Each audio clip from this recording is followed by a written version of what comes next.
여러 가지 원인이 겹치고 있습니다만 미 해군 안쪽에서 봤을 때 보면 이러한 사이클이 지금 무너진 상태다. 즉 첫 번째 배를 만들 때 철저하게 잘 검수하고 그 다음에 두 번째 만들 때 수정하고 그래서 이것들이 문제가 생기지 않도록 확인하고 하는 절차들이 지금 제대로 이행이 되지 않다 보니까 문제 있는 배들을 찍어내고 이것을 고치고 그러느라고 이제 작전에 투입하지 못하는 이런 일들이 계속 생긴다. 이러한 미국의 수리조선과 관련된 상황은 심각 단계에 이르렀다. 더 이상 놔두면 미 해군이 제대로 된 능력을 유지하는 것조차도 어려운 상황이 되고 있다.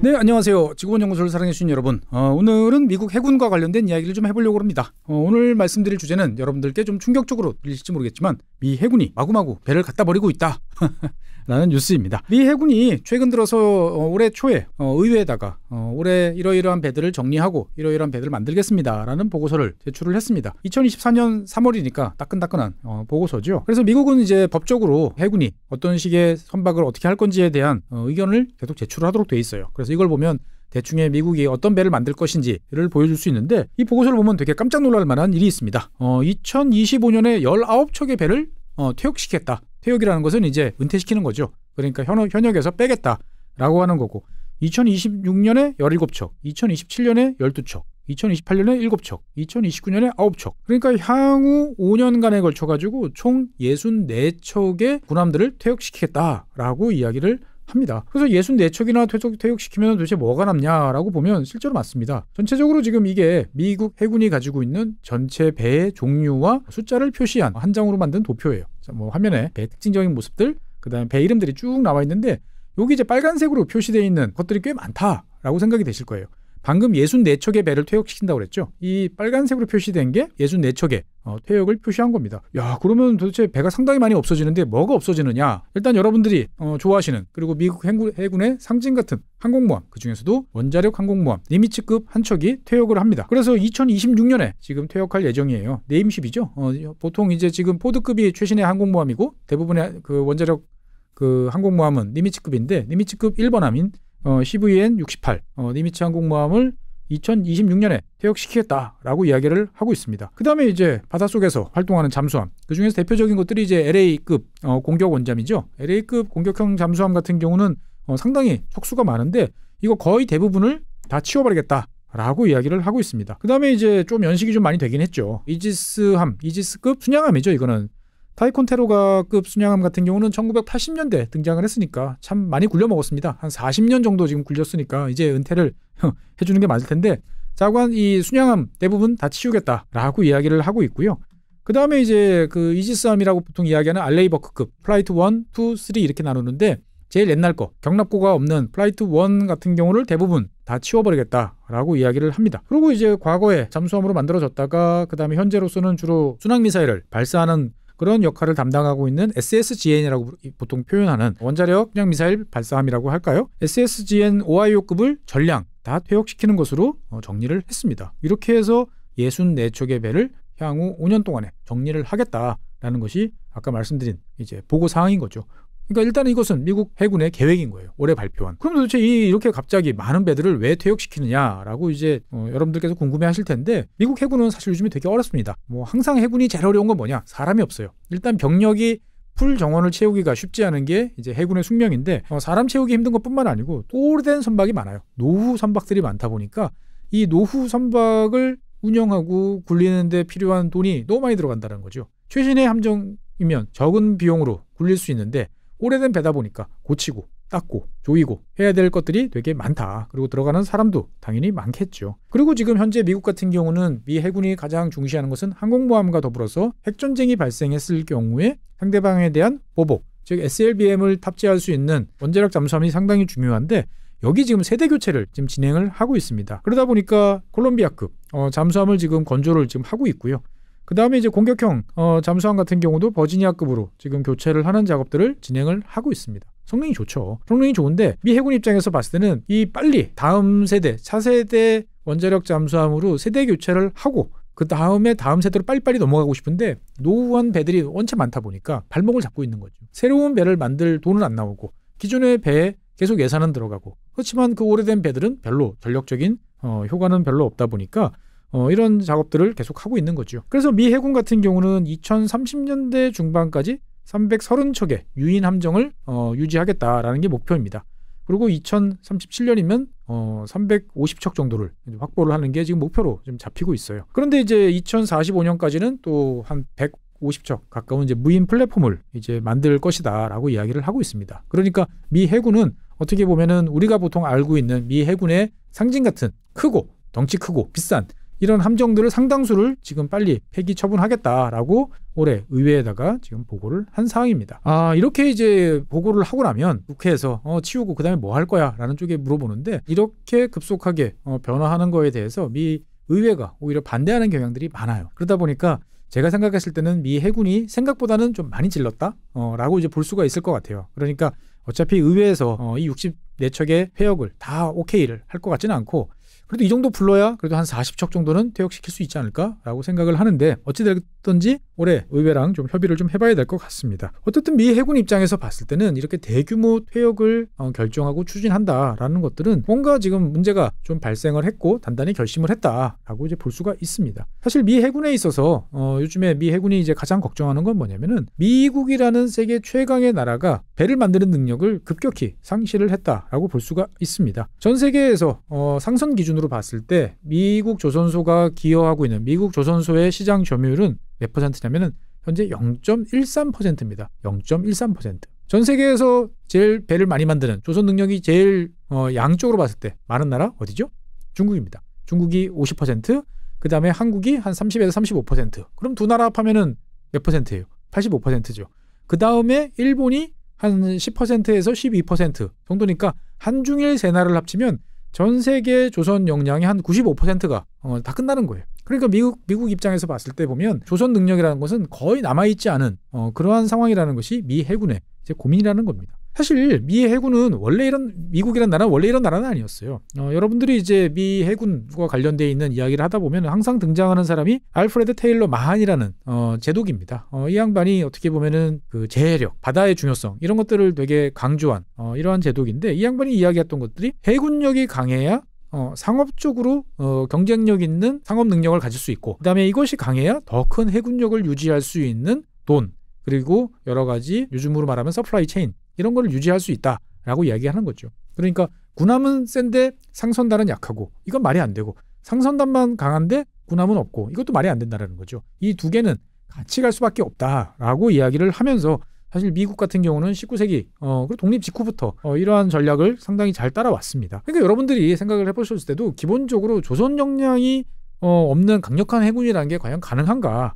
라고 이제 생각을 해보면 미국이 지금 보면 처해 있는 상황이 딱 지금 이런 상황이다라고 볼 수가 있습니다. 그러니까 사실 0.13% 정도에 불과한 미국의 조선 능력은 철저하게 지금 현재 법의 보호를 받는 아주 특수한 선박들만 제조하는 건조하는 쪽에 집중을 하고 있습니다. 그러니까 현재 보면은 해군에서 발주하는 군함들 존스법이라고 하는 존스법에서 말하는 이야기하는 연안상선 즉 미국의 연안을 운항하는 여객선이나 화물선만 건조하고 있는 게 현재 미국 조선 산업의 실태입니다. 이 존스법이라는 법은 정말 악법이에요. 생각해보면. 이 1920년에 제정된 법인데 법의 내용은 이제 핵심은 그렇습니다. 뭐 여러 가지 내용이 있습니다만 미 연안 그러니까 미국 해안을 따라서 운행하는 여객선, 화물 수송선 같은 경우는 미국에서 만든 선박이어야 되고 그 다음에 미국인이 소유한 국적선만 가능하다는 두 가지 조건을 충족시켜야 돼요. 이래야 입항을 하고 뭔가 화물을 선적하고 사람을 내릴 수 있는 이제 그러한 상황이라는 거죠. 뒤집어 말하면 미국 조선소 입장에서 봤을 때는 미국이라는 거대한 나라, 그 다음에 거대한 물류량을 생각해보면 아니 뭐 연안 운반 화물선, 그 다음에 미 해군이 발주하는 선박 이 정도만 만들어도 뭐 먹고 사는 건 괜찮아 라고 생각을 할 수가 있는 거죠. 근데 문제는 뭐냐? 이런 안정적인 시장에만 의존하려고 하다 보니까 미국 조선소는 R&D 능력, 그 다음에 공격적인 투자, 시설 확장 이런 거 할 필요가 있을까요? 없습니다. 그러니까 그냥 하던 대로 똑같이만 하면 되는 게 미국 조선 산업의 현실이다라고 하는 거죠. 그러니까 이제 이런 것들이 점점 시간이 지나다 보니까 최근 들어서는 이제 이지스함 같은 구축함, 그 다음에 원자력 잠수함, 공격형 원자력 잠수함 요 종류 같은 경우는 이제 경쟁 체제예요. 두 조선소 두 곳에서 서로 이제 경쟁을 해서 만들어내는 체제인데 나머지는 모두 뭐 항공모함이라든지 이런 것들은 다 단일 조선소에서 건조하는 형태로 지금 이루어지고 있어요. 사실 미국이라는 나라는 원래 이렇지 않습니다. 미국이라는 나라는 압도적인 해군력을 가지고 2차 세계대전을 승리로 이끌었고 그 압도적인 해군력은 무조건 물량이었죠.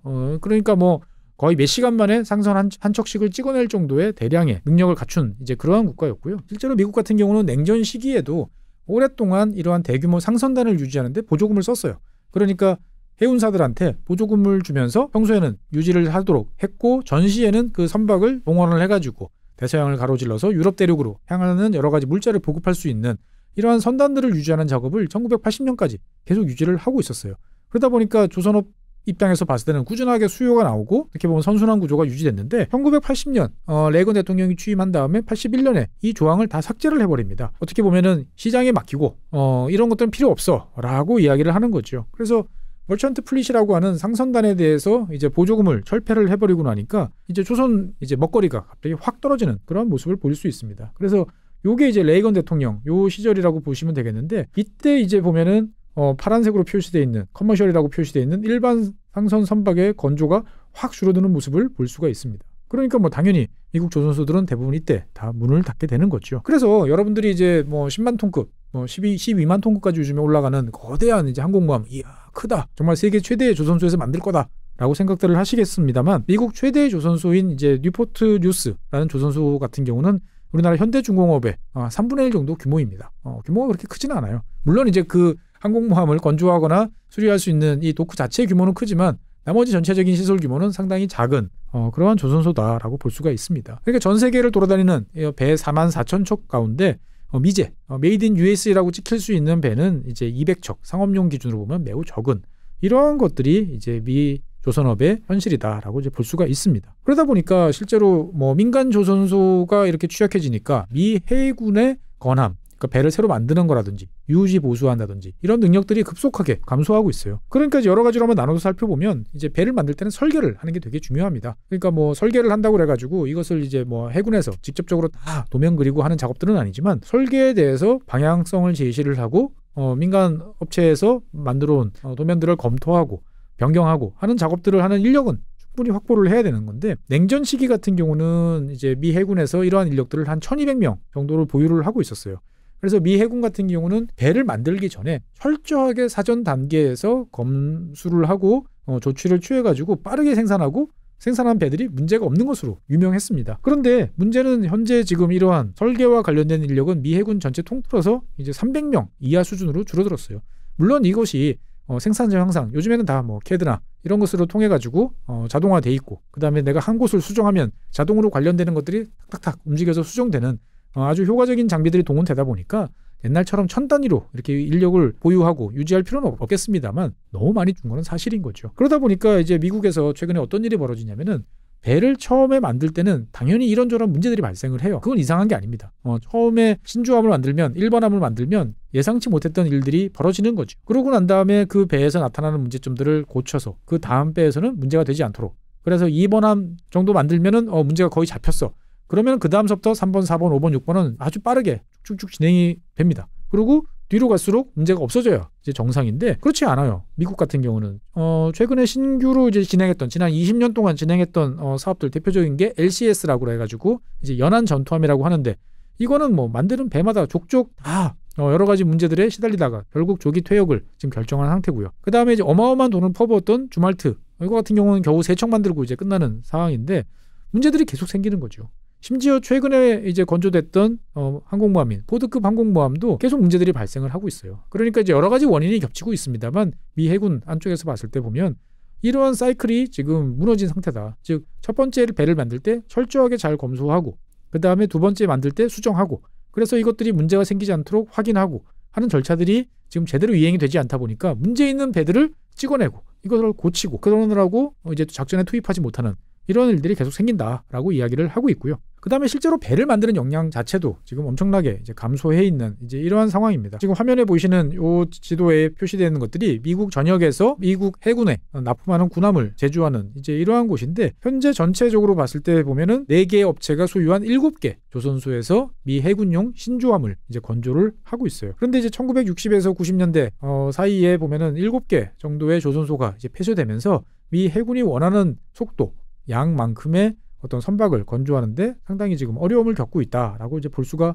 있습니다.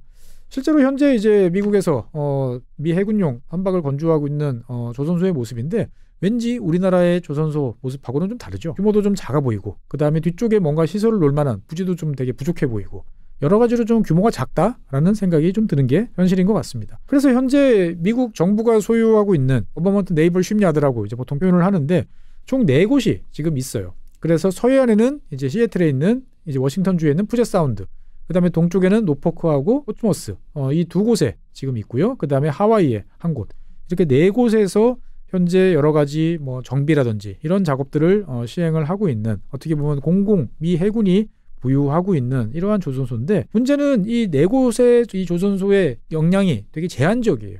그러니까 도크도 작고 그 다음에 인력 투입을 더 하기도 상당히 어렵고, 그러다 보니까 배라는 것들은 때 되면은 여러 가지 작업들도 해주고 현대화 개장도 하고 그 다음에 유지 보수도 하고 사고 나면 고치기도 해야 되는데, 이러한 작업들을 다 해소하는데 지금 쌓여있는 거 하는데 20년이 걸린다라고 이야기를 할 정도입니다.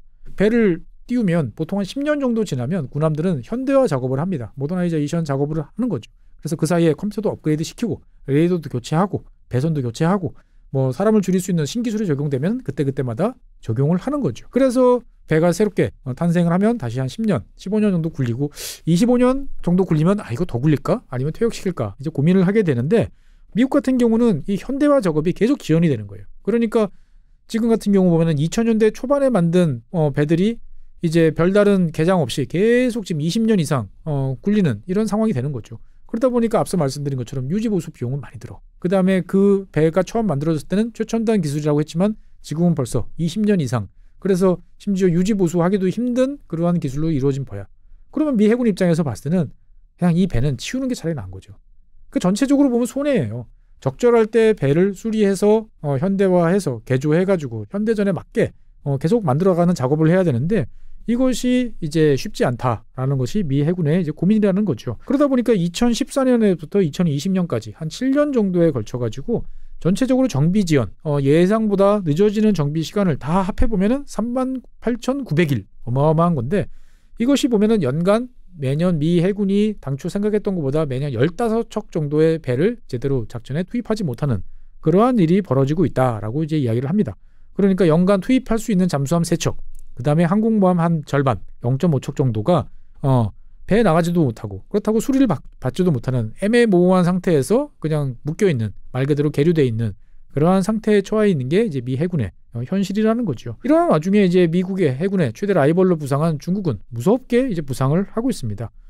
조선업에 관심 있으신 분들은 잘 아시겠지만 우리나라 같은 경우는 이제 울산, 그 다음에 거제, 그리고 이제 영암, 이런 곳에 이제 대형 조선소들이 있는데, 중국 같은 경우는 전국적으로 봤을 때 현재 주요한 조선소가 지금 여기 표시되어 있는 이러한 곳입니다. 그래서 우리 근처 서해 근처 지역서부터 저쪽 남쪽까지 여러 해안 지역에 쭉 분포를 하고 있는데 20개 이상의 조선소들이 존재를 하고 있고요. 그래서 드라이독이라고 하는 것이 한 140개 정도가 되고 있습니다. 그래서 연간 중국 조선소에서 생산하는 배들은 1000척이 넘습니다. 그래서 아까 말씀드린 것처럼 세계 조선 능력의 50%는 중국에, 한국이 30에서 35%, 그 다음에 일본이 10에서 한 15% 정도 이렇게 있다라고 보시면 되는 거죠. 그러다 보니까 현재 중국 해군 같은 경우는 총 355척, 355척의 배를 굴리고 있어요.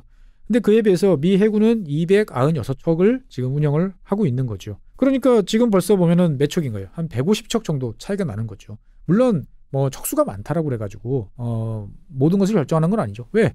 이쪽 배는 크고 성능이 좋고 이쪽 배는 작고, 아니면 크지만 오래되고 이러면 이제 차이가 없지만, 그래도 어쨌건 전쟁을 하려고 그러면 기본적으로 이제 덩치가 좀 있고 그 다음에 물량을 받쳐줘야 되니까 이것도 상당히 중요한 이제 그러한 상황인데, 중국 함대가 355척인데 비해서 미국 같은 경우 보면은 300척이 안 되는 이제 그런 구조다라고 보면 지금 한 50척 정도 차이가 나는 이제 이러한 상황인데, 문제는 내년인 2025년이 되면 미 해군 같은 경우는 지금 대규모 퇴역을 선언을 한 상태인데 중국 함대는 계속 늘어납니다. 반짝반짝한 3배가 계속적으로 지금 투입이 되고 있어요. 그래서 2025년이 되면 중국 함대는 400척, 그 다음에 2035년이 되면은 475척까지 올라갑니다. 거의 500척 가까이 이제 증가하는 이러한 양상을 이제 보이는 거죠. 그러면 아까 미 해군 같은 경우 보면은 2030년대 중반까지 330척을 가겠다. 이것은 모든 계획, 예산 이런 것들이 잘 맞아 떨어져 가지고 미 해군의 플랜대로 됐을 때가 330척이에요. 그런데 중국 같은 경우는 475척이면은 140척 정도 정말 웬만한 맨 나라의 해군함을 합한 것만큼의 격차가 미 해군과 중국 해군 사이에서 발생하는 이러한 일이 이제 벌어지게 된다라고 이제 볼 수가 있습니다. 그래서 이러한 차이는 어디서 발생하느냐? 아까 말씀드린 배 만드는 즉 건조 능력, 조선 능력의 차이입니다. 지금 화면에 이제 보이시는 것들은 이제 몇 년 전에 꽤 유명한 짤로 도는 조선소의 모습인데 상해 인근에 있는 조선소, 중국 조선소의 이제 모습입니다. 여기 보면은 이제 지금 번호를 쫙 붙여놨어요. 그래가지고 지금 건조 중인 막 건조를 마치고 이제 넘겨주기 위해서 대기하고 있는 이러한 배들이 막 줄줄이 말 그대로 풀빵 찍듯이 마구마구 찍혀나오고 있는 게 중국 조선소의 모습이다라고 합니다. 그래서 보통 현재 보면 중국 같은 경우는 이지스함 구축함, 우리나라 같으면 뭐 세종대왕함이라고 보통 부를 만한 이런 방공함을 8척, 10,000톤이 훌쩍 넘죠. 12,000톤급, 뭐 13,000톤급 뭐 이 정도 됩니다. 이 방공함을 1년에 8척. 그 다음에 이제 그거보다 규모가 좀 적은 이제 한 7,000~8,000톤급 정도 되는 우리나라 따지면 이제 이순신함급 정도 되죠. 이런 것들을 이제 4척 정도씩 양산을 하고 있고요. 원자력 잠수함을 연간 3척 정도 뽑아내고 있습니다. 그러니까 말 그대로 반짝반짝한 3배가 매년 13척 정도가 꼬박꼬박 중국 함대 리스트에 이제 올라오게 되는 거죠. 그럼 미국은 1년에 이지스함 구축함 1척 그리고 원자력 잠수함 1척 정도 만드는 게 현재의 미국의 조선업 능력의 맥시멈이다라고 볼 수 있는 거죠. 그러면 매년 6척 정도씩 이제 차이가 쭉쭉 벌어지는 거죠. 중국 해군 같은 경우는 사실 늘리려고만 하면은 얼마든지 늘릴 수 있는 캐파가 있는 거죠. 근데 이제 거기에 태울 사람이 없어요. 중국 해군도. 그러다 보니까 적절한 수준에서 지금 관리를 하고 있는 게 이 정도 모습이다라고 이야기를 하는 거죠. 그리고 이제 최근 들어서 미 해군 같은 경우는 자국 조선소, 미국 조선산업에 대해서 불만이 여기까지 올라와 있습니다. 어떤 불만이냐면은 미 해군이 여러 가지 워게임을 계속 돌려볼 거 아닙니까? 어디서 이제 전쟁이 벌어졌다. 그러면 워게임을 돌려보면 미 해군이 지는 결과들이 자꾸 나와요. 뭐 여러 가지 이유가 있습니다만 이 미 해군이 생각했을 때 현재와 같은 대형 함선들 10,000톤이 훌쩍 뛰어넘고 항공모함은 뭐 12만 톤, 13만 톤급씩 가는 이러한 대형 함선들의 취약성이 계속 높아지고 있다는 게 미 해군의 일관된 분석이에요. 그러니까 각종 센서 이런 것들이 좋아져가지고 그 넓은 바다에서 어디에 배가 있는지를 기가 막히게 찾아낼 수 있고 찾아내기만 하면 대량의 미사일을 공격을 해가지고 방공망을 포화시켜가지고 무력화시키는 작업들을 할 수 있는 이러한 시대가 되고 있는데 단순하게 큰 배, 한 척에 많은 성능을 집중시킨 배라는 것은 그냥 좋은 표적일 뿐이다 라고 이야기를 하는 거죠. 그럼 어떻게 해야 되나? 배를 작게 만들거나 무인화를 만들거나 여러 가지 스텔스로 전환시키거나 다양한 방식의 이제 변화를 해봐야 되는데 문제는 미국 조선소들이 그럴 역량이 안 되는 거예요. 그러니까 지금까지 만들어온 배들은 뭐 그럭저럭 1년에 한 2척씩 이렇게 만들어 올 수 있는데 완전히 새로운 배 이런 것들을 할 만한 능력도 거기에 걸맞는 투자를 할 돈도 없는 상황이라는 거죠. 그러니까 미 조선사들은 그냥 우리 하던 거 계속 할 거야. 그런 이제 어떻게 보면 캐캐 묵은 배들만 계속 만들어준다라는 게 미 해군의 불만입니다. 즉 이 배 가지고 어떻게 중국 해군의 최신의 함정이랑 싸우느냐라는 불만이 계속 있는데 비해서 미국 정치권과 조선소는 그냥 이거 충분해. 좋은 거야. 계속 써. 라고 이야기를 한다는 거죠. 그러다 보니까 의회에서도 실제로 미국 의회에서도 선박을 고치는 현대화하는 작업에 관련된 예산은 계속 삭감을 시키고 있어요. 그리고 새 배를 만들려고 돈은 줘요. 그러니까 겉으로 보면은 미 해군에 들어가는 예산은 상당히 많습니다. 근데 미 해군 입장에서 봤을 때는 돈을 받아도 이 돈을 가지고 내가 원하는 배를 만들기도 어렵고 그 다음에 기존의 배를 그러면은 빨리 현대화하는 작업을 해야 되는데 이 작업 예산은 깎이고 그러다 보니까 돈은 있는 것처럼 보이지만 실제로 쓸만한 배는 손에 쥐지 못하는 상태가 지금 계속 이어지고 있다라고 이야기를 합니다. 그래서 미국 해군 같은 경우는 지금 이제 큰 배, 뭐 일정 부분 필요하지만 대형함도 필요하지만 화면에 보이는 것 같은 이러한 작은 무인의 반잠수함, 그 다음에 스텔스, AI와 장착된 이런 것들을 여러 척을 한꺼번에 사람이 직접 관리하던 아니면 인공지능으로서 알아서 가던 이런 쪽에 이제 더 많은 투자와 집중적인 건조 그리고 이것들이 만들어져야 새로운 전략 전술 독트린 이런 것들로 교리 이런 것도 만들 수 있는데 그런 작업이 안 된다라는 거죠. 그러니까 과거 냉전 시기에 오래된 교리에 따른 그러한 것들만 반복할 수밖에 없다라고 이야기를 이제 하는 거죠. 그러니까 우리는 무인 플랫폼, 혁신적인 새로운 플랫폼이 필요하다라고 이야기했지만 미국 조선소들은 그냥 옛날에 하던 거 복붙해가지고 계속적으로 찍어내는 이러한 작업만을 반복을 하고 있다라는 거죠. 그러니까 어떻게 보면 이런 조선업 같은 경우는 대규모 로비스트를 또 고용해서 작업들을 하고 있어요. 그러니까 워싱턴에서 미국 의원들한테 새로운 거 그런 거 해봐야 인력 고용 창출도 안 되고 지역구 사정에 도움도 안 되니까 우리가 잘할 수 있는 거 기존에 있던 거 그거 계속 하도록 해달라라는 로비를 계속 시행을 하고 있고 미국 의회 의원들도 여기에 동조를 하면서 미 해군은 상당히 지금 곤란한 상황에 처해 있다라고 이제 볼 수가 있는 거죠. 그래서 미 해군 같은 경우는 지난 뭐 십몇 년 사이에 여러 가지 시도를 해봤습니다만 다 잘 안 됐어요. 그래서 LCS도 잘 안 됐고 주말 특급도 이제 안 됐고 그러다 보니까 이제 다급해진 미 해군이 뭐 최근 들어서 이제 한국과 일본에 손을 뻗친다 이런 뉴스들 많이 보셨을 겁니다. 그래서 얼마 전에 이제 텔토르 미국 해군 장관이 이제 지난 2월 달인가요 방한을 했죠. 그래서 이제 뭐 현대중공업 그 다음에 이제 하나오션 이런 곳을 방문을 해가지고 미 해군 선박의 이제 MRO 사업들, 그러니까 주로 유지, 그다음에 보수, 정비하는 작업들을 맡겨볼까라고 하는 것들을 이제 검토를 하고 거기에 필요한 여러 가지 뭐 제반 사항들에 대한 이야기를 나눴다라는 보도들이 있고요. 그다음에 이제 4월 달에도 이제 북미에서 미국에서 이제 해양 방위 산업전 큰 이제 전시회가 열리는데 다 모이잖아요. 이때 이제 미국 당국과 우리나라 주요 조선소 관계자분들이 이제 가서 협의를 하는 자리가 있을 거다라고 이야기를 이제 합니다. 그래서 이제 뭐 많은 분들이 이제 야 대한민국의 조선 능력을 토대로 해서 한미동맹을 굳건히 하는 이러한 작업들을 할 수 있는 거 아닌가라고 생각을 하고 이게 우리나라 조선 산업에 큰 도움이 될 거다라고 이야기를 이제 하기도 합니다. 근데 사실은 미 해군 같은 경우는 어떻게 보면 이제 미국 같은 경우는 우리가 생각하는 우리가 현대 그다음에 한화 이런 곳에서 미국의 이지스함 이런 것들이 척척 만들어지는 이런 모습들을 생각을 하실 텐데 그러할 생각들까지는 이제 별로 없어요. 그러니까 미 해군 입장에서 봤을 때 지금 가장 다급한 건 뭐냐면은 이 선박을 유지 보수해서 있는 선박이라도 제대로 굴리는 어떠한 그런 데 초점이 맞춰져 있고 그러한 역할을 한국이나 일본 조선소가 해줬으면 좋겠다라고 이제 생각들을 이제 하고 있는 거죠. 실제로 미국 해군 같은 경우는 이제 그 기존에 어떤 수리 이런 걸 담당하고 있는 아까 4개 조선소들이 있었다고 그랬죠. 이 조선소에 대해서 여러 가지 이제 투자 이런 것들을 시행을 이제 하려고 노력을 하고 있습니다. 그래서 2018년에부터 시작을 해가지고 지금도 진행 중이에요. 20년에 걸쳐가지고 210억 달러 정도니까 꽤 큰 돈을 한 26조, 27조 정도 되는 돈을 투입을 해가지고 조선소 현대화 작업들을 이제 개시를 하고 있어요. 그러니까 이제 캐파도 좀 늘리고 그 다음에 더 큰 배, 작업 동선도 효율화하고 뭔가 이런 작업들을 하는 인프라 현대화 프로젝트 SIOP라고 하는 프로젝트를 실시를 하고 있는데 문제는 지금 이제 2018년에 시작됐으니까 지금 6년째 하고 있잖아요. 그러면은 그 사이에 상황이 좋아진 게 아니고 문제는 더 안 좋아진 데 있어요. 왜 안 좋아졌냐면은 이 화면을 보시면 알 수 있어요. 지금 미 해군 조선소에서 지금 벌어지고 있는 모습입니다. 원래 여기서 선박이 들어와서 지금 수리를 해야 돼요. 수리를 해야 되는데 이 조선소 지금 이 드라이독 원래 들어가야 되는 이 도크를 지금 확장하고 주변을 개조하는 작업들을 지금 진행을 지금 하고 있는 거죠. 그러니까 기존의 빤한 용량의 그 조선소에서 이거를 현대화하고 뭔가 더 좋게 바꾸는 작업들을 몇 년에 걸쳐 진행하는 거예요. 그런데 계속 기존에 있던 선박들은 어딘가 물 새고 고치고 뭐 사고 나고 하기 때문에 유지를 해야 돼요.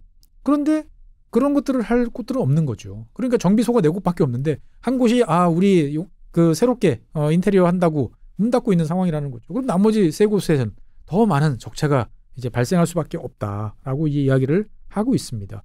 그러다 보니까 이제 뭐 미 해군뿐만 아니고 미국 의회 관계자 분들도 나서가지고 조사를 해보니까 이러한 미국의 수리조선과 관련된 상황은 이제 심각 단계에 이르렀다. 더 이상 놔두면 미 해군이 제대로 된 능력을 유지하는 것조차도 이제 어려운 상황이 되고 있다라고 이야기를 하고 있는 거죠. 그러다 보니까 미국 그다음에 뭐 미국 예산 당국 이런 쪽 같은 경우는 당장 필요한 이 MRO 같은 경우를 해외 동맹국에 일단 넘겨서 미 해군이 가지고 있는 배라도 제대로 잘 쓰고 그것들을 개장하거나 이런 작업들을 이제 하고 그 다음에 미국 내 조선소는 그럼 뭘 하느냐? 새로운 배를 신조함, 혁신적인 배를 만들 수 있는 그러한 쪽으로 좀 갔으면 좋겠다라고 이야기를 하는 거죠.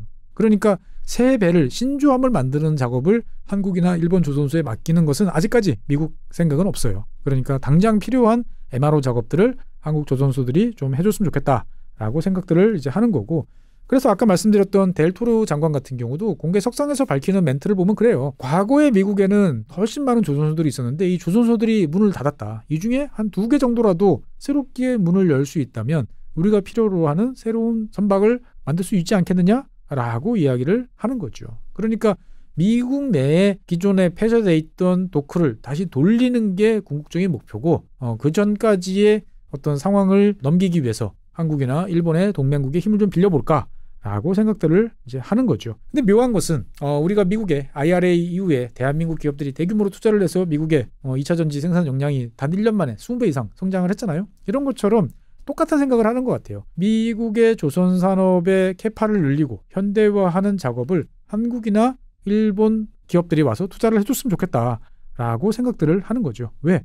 미국도 다 아는 거예요. 그러니까 일반 이제 상선, 민수함의 민수 분야에서 경쟁력이 없는데 이 군함 가지고 뭔가 새로 한다는 것은 불가능하다. 그래서 결국 이것은 기존에 해오던 미국 입장에서 봤을 때는 동맹국, 한국과 일본이 미국 내 새로운 조선소를 만들던 아니면 기존 조선소를 인수하던 해가지고 캐파도 늘리고 사람도 채용하고 그러면서 다시 돌려주는 길을 이제 바란다라고 이제 보는 거죠. 그러니까 어떻게 보면은 이 조선판 IRA를 꿈꾸나 뭐 이런 생각도 이제 생각을 좀 많이 드는 거죠. 근데 이제 사실 이게 참 어렵습니다. 뭐 최근에 이제 IRA 관련해서 미국의 제조업 새로 투자하는 기업 이야기들 여러분들 많이 들어보셔서 아시겠지만 미국 같은 나라는 지금 근 40년 동안 탈제조업을 해오던 나라예요. 이런 나라가 다시 제조업을 하려고 그러니까 모든 게 쉽지 않은 이제 그러한 상황입니다. 특히 이제 조선업 같은 경우는 중후장대형 산업이고 거리적으로 가까워야 되고 그러니까 우리나라 같은 경우도 울산, 거제 이 주변에 보면은 창원, 통영 다 빼곡하게 부산 몰려 있잖아요. 그러니까 이런 클러스터들이 잘 형성이 돼 있어야 되는데 미국 같은 경우는 뭐 그런 건 말할 것도 없고 서플라이 체인 자체가 이제 망가진 상태다라고 이야기를 합니다. 그러다 보니까 미 해군이 원하는 어떠한 그런 그림을 충족시키려면 미국 정부가 한 500억, 최소 500억 달러, 제 생각했을 때는 한 800억 달러에서 한 1000억 달러 정도는 투자를 해야 될 것 같아요. 보조금을 IRA처럼 주는 작업들을 해야 될 텐데 과연 미국이 그걸 할 수 있을까라는 생각도 좀 많이 듭니다. 어떻든 간에 미 해군 입장에서 봤을 때는 지금 뭐 이런저런 거를 더 이상 참고 견디고 잘 시간을 보내면 좋아지겠지라고 생각할 수가 없는 상황인 거죠. 그러다 보니까 아까 말씀드린 것처럼 올해 3월에 미 의회에다가 인정사정 없이 우린 다 퇴역시킬 거다라고 이제 던져버린 겁니다. 그러고 우리는 새로운 세대로 나갈 것이다 라고 이야기를 하는데 과연 그런 것들이 잘 될지 잘 모르겠습니다. 그러니까 어떻든 미 해군이라는 세계 최강의 집단도 이제 혁신적 실험이 필요한 상태고 도전적 자세가 필요하다는 이야기를 강조를 해요. 그런데 불행히도 정치권, 그 다음에 기득권, 뭐 여기는 이제 미국 조선소죠. 여기에 이제 결탁으로 인한 어려움을 이제 겪고 있는 그러한 상황이다라고 볼 수가 있습니다. 그러니까 제일 좋은 방법은 한미동맹 말로만 하지 말고 실제로 양국이 정말 전략적 동반자로서 이러한 것들을 최적의 효율을 뽑아낼 수 있는 그러한 방식으로 구축하는, 즉 한국의 발전된 조선업을 통해 가지고 미국 해군이 필요하는 선박들을 빠르게 그리고 저렴합니다. 저렴하게 제조를 하고 그러면 미 해군은 어떻게 보면은 그런 불필요한 비용들을 줄이고 자기들이 꼭 해야 되는 각종 센서라든지 AI라든지 여러 가지 치명적인 무기라든지 이런 곳에 또 집중을 하면서 서로가 윈윈 관계를 이제 가져갈 수 있을 것 같은데 이거는 저희 생각이고요. 미국 같은 경우는 수많은 사람들, 정치권 또 다 이해관계가 있지 않겠습니까? 이런 것들을 과연 우리 정부, 그다음에 우리나라 조선업계 등등이 과연 잘 설득을 해서 제가 말씀드렸던 어떠한 그러한 이론적인 궁극적으로 바람직한 모습으로 갈 수 있을지는 좀 지켜봐야 될 것 같습니다. 네, 오늘 이 시간에는 위기의 미 해군, 항공모함도 갖다 버리는 미 해군이라는 주제로 이야기를 해봤습니다. 앞으로 우리나라 조선 산업의 미 해군과 관련되어 있는 여러 가지 이야기들이 많이 나올 텐데 관련된 이야기가 나오면 여러분들께 다시 말씀드리도록 하겠습니다. 감사합니다.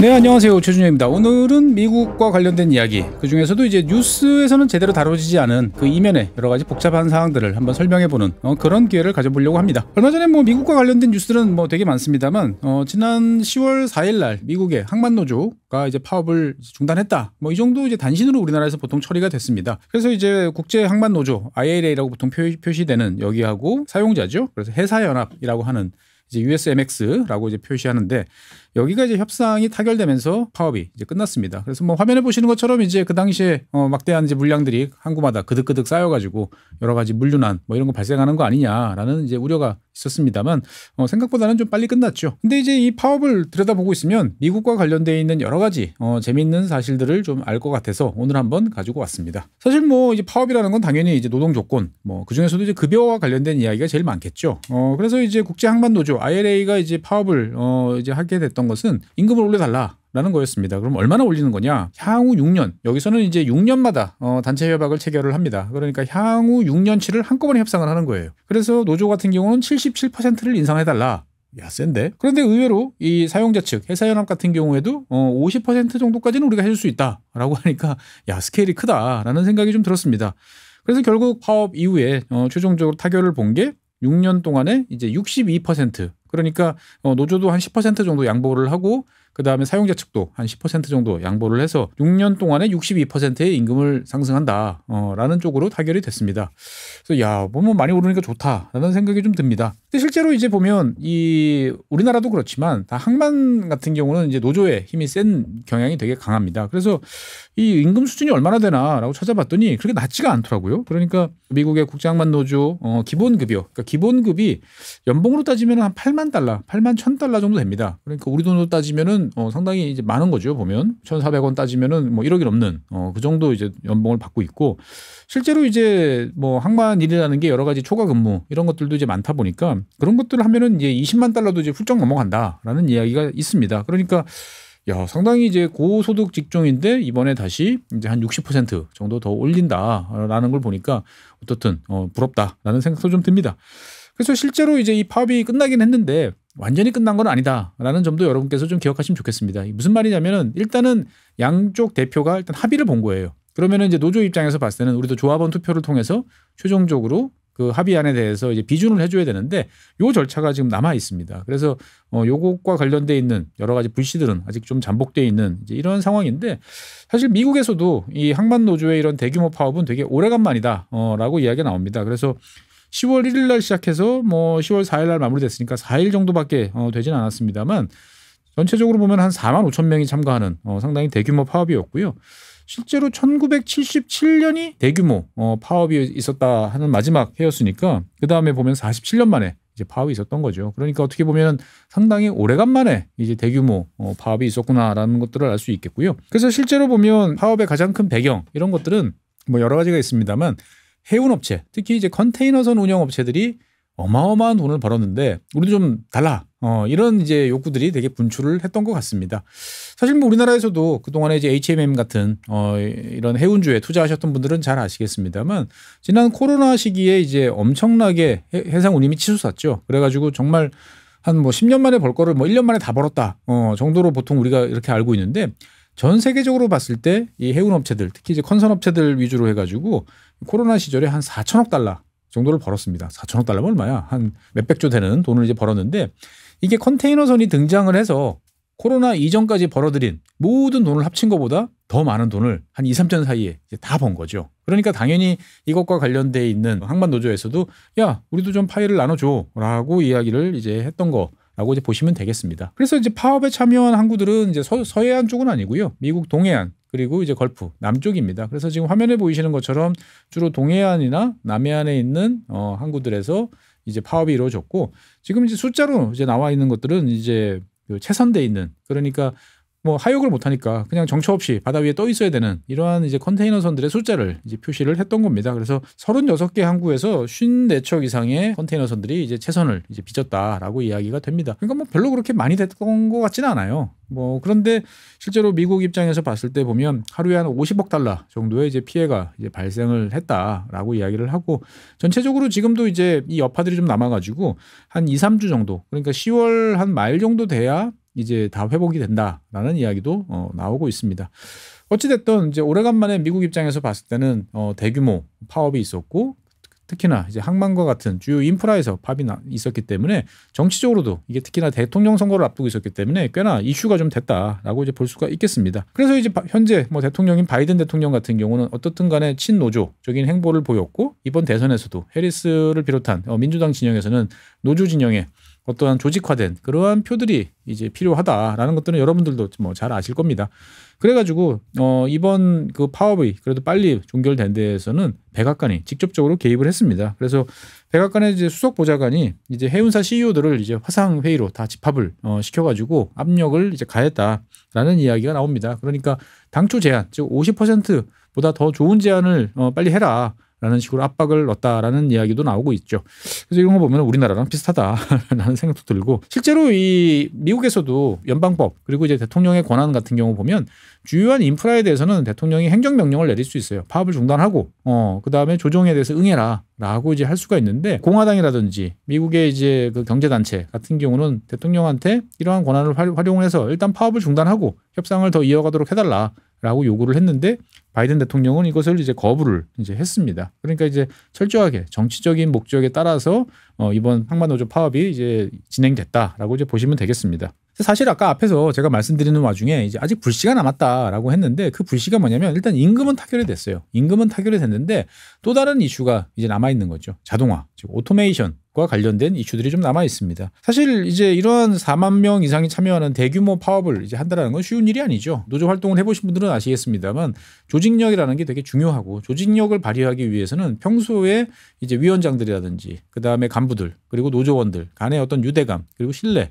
이런 것들이 이제 형성이 돼야 되는데 이번에 이제 이 대규모 파업으로 인해 가지고 유명인사가 되신 분이 이제 ILA 그러니까 국제항만노조의 노조 위원장인 지금 화면에 보시는 해롤드 다켓이라는 이 양반입니다. 이분은 이제 여러분 화면에서 지금 보시는 것처럼 상당히 나이가 좀 있어 보이고 약간 트럼프 대통령을 지지할 것 같은 이제 그러한 느낌이 좀 물씬 묻어나는 이제 그런 느낌도 좀 있습니다.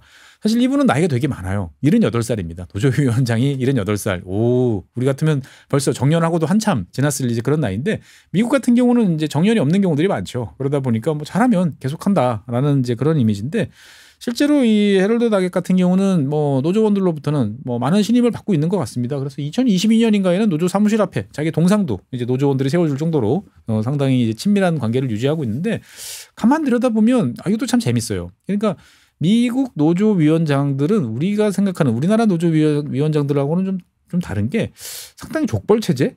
그렇죠. 그러니까 한번 이제 위원장이 되면 철저하게 나의 신복들로 구성해놓고 오랫동안 유지하는 경향이 되게 강해요.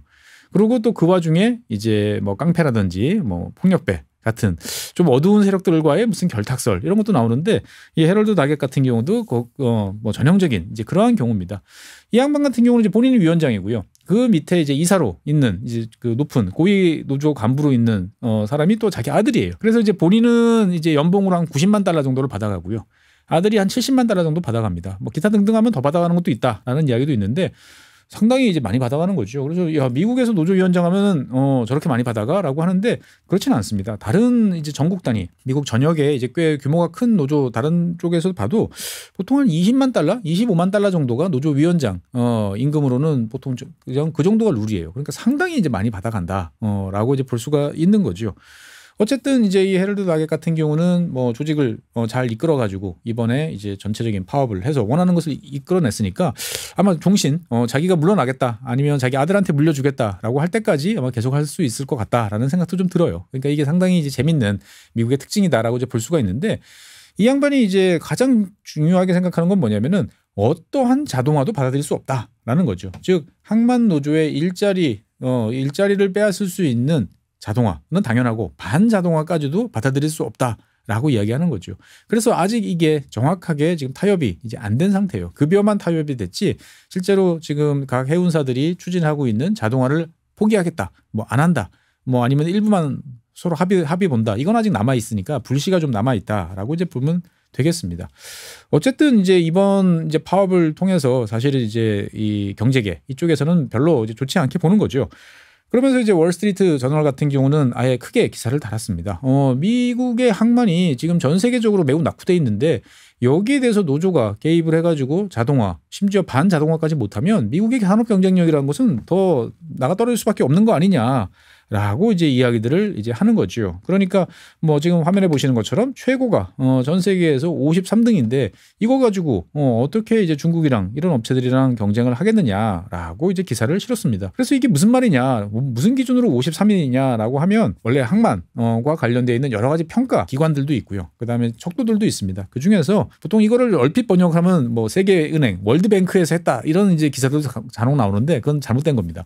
월드뱅크 그룹이라는 곳에서 S&P 글로벌과 함께 더불어서 이제 전 세계 컨테이너선 항만을 분석해서 평가한 것이 있습니다. 지금 화면에 보이시는 이 지금 보고서입니다. 그래서 더 컨테이너 포트 퍼포먼스 인덱스 2023. 그래서 2023년에 전 세계에 있는 약 한 400개 정도의 항만들을 순서를 쫙 1등서부터 400등 꼴찌까지 이제 매겼다라고 이제 보시면 되겠어요. 그런데 전체적으로 뭐 당연히 미국 컨테이너선 부두들이 상당히 안 좋게 나옵니다. 지금 이제 화면에 이제 보시면 잘 아시는 것처럼 왼쪽은 미국, 오른쪽은 이제 중국입니다. 미국 같은 경우는 이제 제일 큰 규모의 항구인 뭐 롱비치라든지 로스앤젤레스 이런 데 보면은 순위가 전 세계 400개 중에서 375, 373 저 뒤에 이제 가 있죠. 그 다음에 이제 미국 그 동부의 주요한 항구인 뭐 뉴욕, 뉴저지 같은 경우가 그나마 이제 100등 안에 이제 92등 정도로 이제 들어와 있고요. 그 다음에 이제 지난 시간에 이제 말씀드렸던 이제 사바나 같은 이제 남쪽에 있는 항구들, 휴스턴 이런 것들도 뭐 395, 327. 그러니까 전체적으로 평균 냈을 때 한 319다라고 하면 어마어마하게 이제 뒤에 있는 이제 항구고요. 미국 내에서 제일 성적이 좋은 아까 53등이라고 했던 것은 이제 찰스턴입니다. 찰스턴이 이제 사우스캐롤라이나죠. 여기에 있는 항구가 53위 정도다. 그러니까 상당히 뒤처져 있다라고 이야기를 하고 있고요. 실제로 이제 중국하고 비교해 보면 그 차이는 여실히 드러납니다. 화면에 다시 보시면 이제 중국 최고의 항구 이제 상하이죠. 상하이는 양산항 같은 경우는 지금 이제 전 세계 1위입니다. 1위고요. 그 다음에 닝보 같은 경우도 12위, 그 다음에 센젠 같은 경우도 22위. 그러니까 저 앞선에서 중국 항구들이 다 차지하고 있는 거죠. 그 다음에 뭐 텐진 같은 경우도 21위. 그러니까 주요 항구 기준으로 봤을 때 뭐 이건 도저히 차이가 뭐 어마어마하게 난다라고 이제 볼 수가 있겠습니다. 그래서 이런 차이가 어디서 발생하느냐면 실제로 컨테이너선 같은 경우는 이제 뭐 여러 가지 척도가 있습니다만 얼마나 하역을 빨리 해서 빨리빨리 실어내느냐. 그러니까 이 하역 속도와 관련돼 있는 척도로 이것을 이제 비교를 했다라고 보시면 되겠습니다. 그런데 중국에 비해서 미국 같은 경우는 컨테이너 하나 내리는데 시간이 이제 2배에서 3배까지 걸린다라고 이제 보시면 되겠어요. 그래서 제가 이제 한번 통계를 가지고 한번 그래프를 그려봤습니다. 오래간만에 한번 그려봤습니다, 직접. 그래서 밑에 좀 보시면 뭐 작은 숫자 눈에 잘 안 보이시겠지만 작은 오른쪽으로 갈수록 컨테이너 선들이 이제 큰 선박입니다. 제일 작은 것은 이제 500개 이하 아주 작은 컨테이너 선이고요. 제일 오른쪽은 6,000개 이상. 뭐 요즘 같으면은 뭐 10,000개, 20,000개 있으니까 뭐 이거보다 훨씬 더 큰 선박도 있습니다만 어떻든 간에 통계로 지금 뽑아본 것은 이제 뭐 500에서 1000, 1000에서 1500 해서 이렇게 쭉 그래프를 그립니다. 그러면 이제 컨테이너선 하역 시간을 이제 쭉 보면 규모가 커질수록 규모의 경제에 따라서 이렇게 쭉 내려옵니다. 그래서 어떻게 보면 중국 항만 제일 우수하고요. 그다음에 싱가포르 그리고 우리나라 항만들도 상당히 이제 경쟁력을 갖고 있습니다. 이 시간 컨테이너 하나 하역당 시간으로 따지면. 그런데 문제는 이제 미국 같은 경우 보면 상당 부분 이제 뒤처져 있다라고 이제 보시면 이제 되겠는 거죠. 그러니까 이제 미국 입장에서 봤을 때는 뭐 중국과의 경쟁에서 여러 가지로 지금 뒤처져 있다라는 불안감이 드는데 항구라는 것은 뭐 예나 지금이나 가장 중요한 국가의 전략적 인프라이기도 하고 산업 경쟁력을 좌우할 수 있는 요소이기도 한데 이미 이렇게 뒤처져 있는데 이것을 따라잡기 위한 자동화도 지금 노조가 못하게 만들면 야 미국은 그럼 도대체 앞으로 뭐 하자는 이야기냐라는 이제 불만이 이제 터져나올 수밖에 없습니다. 사실 전 세계적으로 봤을 때 이제 미국 항구가 좀 낙후돼 있다, 뒤떨어져 있다 이런 이야기들은 많이 나옵니다. 컨테이너 이제 항만 같은 경우는 주로 이제 컨테이너 이제 터미널이라고 따로 이야기를 하죠. 그래서 전 세계에 한 1,300개 정도의 이제 컨테이너 터미널이 있는데 그 중에서 이제 실제로 자동화가 이루어진 것은 반자동까지 합해서 한 4%, 그러니까 63개 정도라고 이제 보통 이야기를 합니다. 근데 이제 숫자상으로만 보면 이제 전 세계적으로 쭉 봤을 때 보면 파란색 같은 경우는 이미 자동화가 된 터미널이고요. 그다음에 빨간색은 계획을 진행하고 있는 것 같습니다. 그러니까 뭐 우리나라 같은 경우는 이미 이제 진행하고 있고 그다음에 앞으로 될 것도 있고 미국 같은 경우도 뉴욕 뭐 그다음에 노포크 그다음에 뭐 로스앤젤레스 롱비치 그렇게 보면은 뭐 크게 떨어지는 것 같지는 않다. 뭐 중국과 비교해 봤을 때도 좀 그런 생각이 들죠. 이렇게 보면은 자동화를 제일 열심히 하는 것은 저기 중국보다는 오히려 우리나라 인천, 부산 여기 많이 표시되어 있고요. 그다음에 유럽에 뭐 로테르담이라든지 뭐 함부르크 이런 이제 유럽 항구들이 더 열심히 이제 하는 것 같다라는 생각도 좀 듭니다. 그러니까 이제 실제로 보면 이제 이 컨테이너를 하역하는 데 시간이 많이 걸리기 때문에 미국 항구 뒤떨어져 있다. 이렇게 말하는 것은 좀 잘못됐다. 라는 또 전문가 의견도 있습니다. 그러니까 무슨 말이냐면은 컨테이너에서 물건을 이제 컨테이너를 하나씩 하역하는 데 있어서 이게 빠른 항구들은 주로 환적, 즉 큰 컨테이너선에서 다른 작은 배로 이제 옮기는 이런 환적 기능이 강한 항구들은 컨테이너를 빨리빨리 내리는 경향들이 되게 강하고 미국과 같이 일단 최종 목적지로 온 거잖아요. 그러니까 와서 철도든 트럭이든 여기에 실어서 이제 나가는 이제 이러한 터미널들 같은 경우는 이 기차라든지 그다음에 트럭에 시간에 맞춰야 되기 때문에 굳이 이걸 빨리빨리 움직일 필요가 없다. 그렇기 때문에 기본적으로 이제 이 게이트웨이 항구라고 그러죠. 그러니까 배에서 내려서 육로로 옮겨가는 이러한 항구들은 시간이 많이 걸리는 게 당연하다. 그러니까 이것만 가지고 미국이 뒤떨어졌다라고 말하는 것은 좀 부당하다. 라는 이야기도 제시를 하고 있습니다. 그래서 실제로 보면 미국 이게 지금 전 세계에서 어떻게 보면 자동화된 항구의 숫자를 이제 보여주는 건데 우리나라 같은 경우는 6개로 지금 터미널이 표시되어 있습니다. 그런데 대부분 이제 세미, 다 이제 반자동이라고 그러고요. 최근에 이제 부산 신항에서 이제 자동화 부두가 하나 이제 완공이 됐죠. 신항 5-2인가? 자관 정확하게 지금 명칭은 기억이 안 나는데 거기가 이제 자동화 항구로 이제 동원해서 하는 걸로 이제 기억이 됩니다. 근데 미국 같은 경우도 보면 우리나라는 똑같이 6개예요. 그러니까 이제 숫자가 떨어진 건 아니고 그다음에 미국의 항만 특성을 고려해 봤을 때 이 시간만 가지고 미국 항구가 뒤떨어져 있다. 이렇게 이야기하는 건 좀 부당하다. 이런 이야기도 있습니다. 사실 이제 미국 항구가 미국의 항만 특히 컨테이너 부두가 좀 이제 문제가 있는 거는 2가지 요인이 더 있는 것 같아요. 첫 번째는 우리나라 뭐 부산항이라든지 이런 항구들은 당연히 24시간 이제 돌아갑니다. 그러니까 끊임없이 이제 계속 움직이는 데 비해서 미국 항만들 같은 경우는 24시간 가동이 아닌 경우들이 많다. 그렇기 때문에 당연히 이제 효율성이 좀 낮아지는 것도 있고요. 그다음에 두 번째로는 이제 오히려 더 큰 문제는 이게 이제 개별적인 시스템. 그러니까 어떻게 보면은 항만을 통제하고 관리하는 하나의 시스템에 의해서 이렇게 일사불란하게 돌아가는 게 아니고 각각의 다른 시스템들이 막 병존하면서 오래된 것들, 새로 들어온 것들 이런 것들이 막 섞여 있다 보니까 이게 문제를 오히려 더 복잡하게 만드는 게 미국 항만의 약점이다라고 지적을 하는 경우도 있습니다. 그러니까 이를테면은 이제 뭐 내가 트레일러 이제 운전하신 분이라면 내가 이제 항만에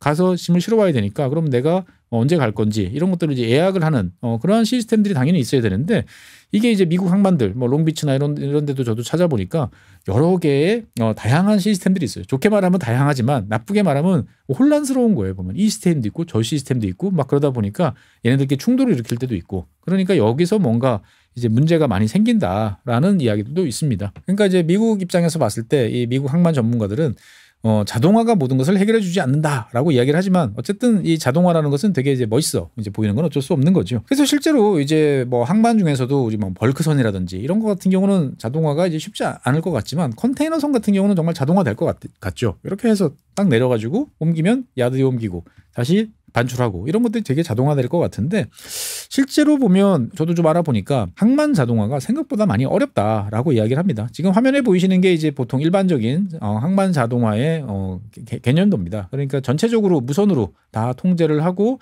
하역하는 것부터 시작을 해가지고 실제로 이것을 야드로 옮기고 그 다음에 여기서 외부로 반출할 것들 그 다음에 내부적으로 옮기는 이런 것들도 다 무인 오토메이티드 가이드 그리라고 그러죠. AGV라고 하는 이런 친구들이 움직이고 스테들러라고 하는 이런 친구들이 다시 또 제대로 쌓아주면 외부에서 들어오는 트레일러들이 밖으로 반출하는 이러한 형태들을 자동으로 추적, 관찰, 운영할 수 있는 다 어렵지 않다라고 생각이 됩니다. 왜냐하면은 뭐 컨테이너들 다 뭐 20피트 아니면 40피트 딱딱 표준화되어 있잖아요. 그러니까 이게 잘 될 것 같다라고 하는데 막상 해보면 이게 그렇게 만만치 않다라는 이야기도 종종 나옵니다. 그러니까 일단은 이제 컨테이너를 내려야 되는데 이 하역을 하려고 그러면은 컨테이너를 고정시켜 놓은 걸 풀어야 되는 거죠. 그러니까 이제 실제로 보면 이 푸는 이렇게 고정시켜 놓은 것들을 해체하는 이 과정들 같은 경우는 일부 자동화 시도가 있습니다만 대부분 수동으로 할 수밖에 없다라고 이야기들을 이제 하고 있죠. 이거를 레싱이라고 이제 하는데 고정시키는 것을 이것을 이제 해체하는 것은 현재 다 사람들이 하고 있다 보니까 이거는 이제 자동화가 좀 곤란하다라고 이야기를 이제 많이 하고 있죠. 그래서 실제로 이제 보면은 컨테이너 부두의 상징인 이런 이제 컨테이너 이제 크레인 같은 경우는 자동화가 이제 많이 진행이 되고 있습니다만 이것도 이제 사람이 오히려 더 빠르다라고 하는 견해들도 있어요. 그러니까 배들이 조금씩 이렇게 계속 흔들리는데 그때마다 정확하게 이제 이것을 집어넣어서 움직이는 여기에 보면 이게 자동화보다는 오히려 사람이 더 효율적이다라는 이제 견해들도 있는 것 같습니다. 어쨌든 이 컨테이너 크레인 같은 경우는 현재 자동화가 지금 진행 중에 있는 그런 과정이고요.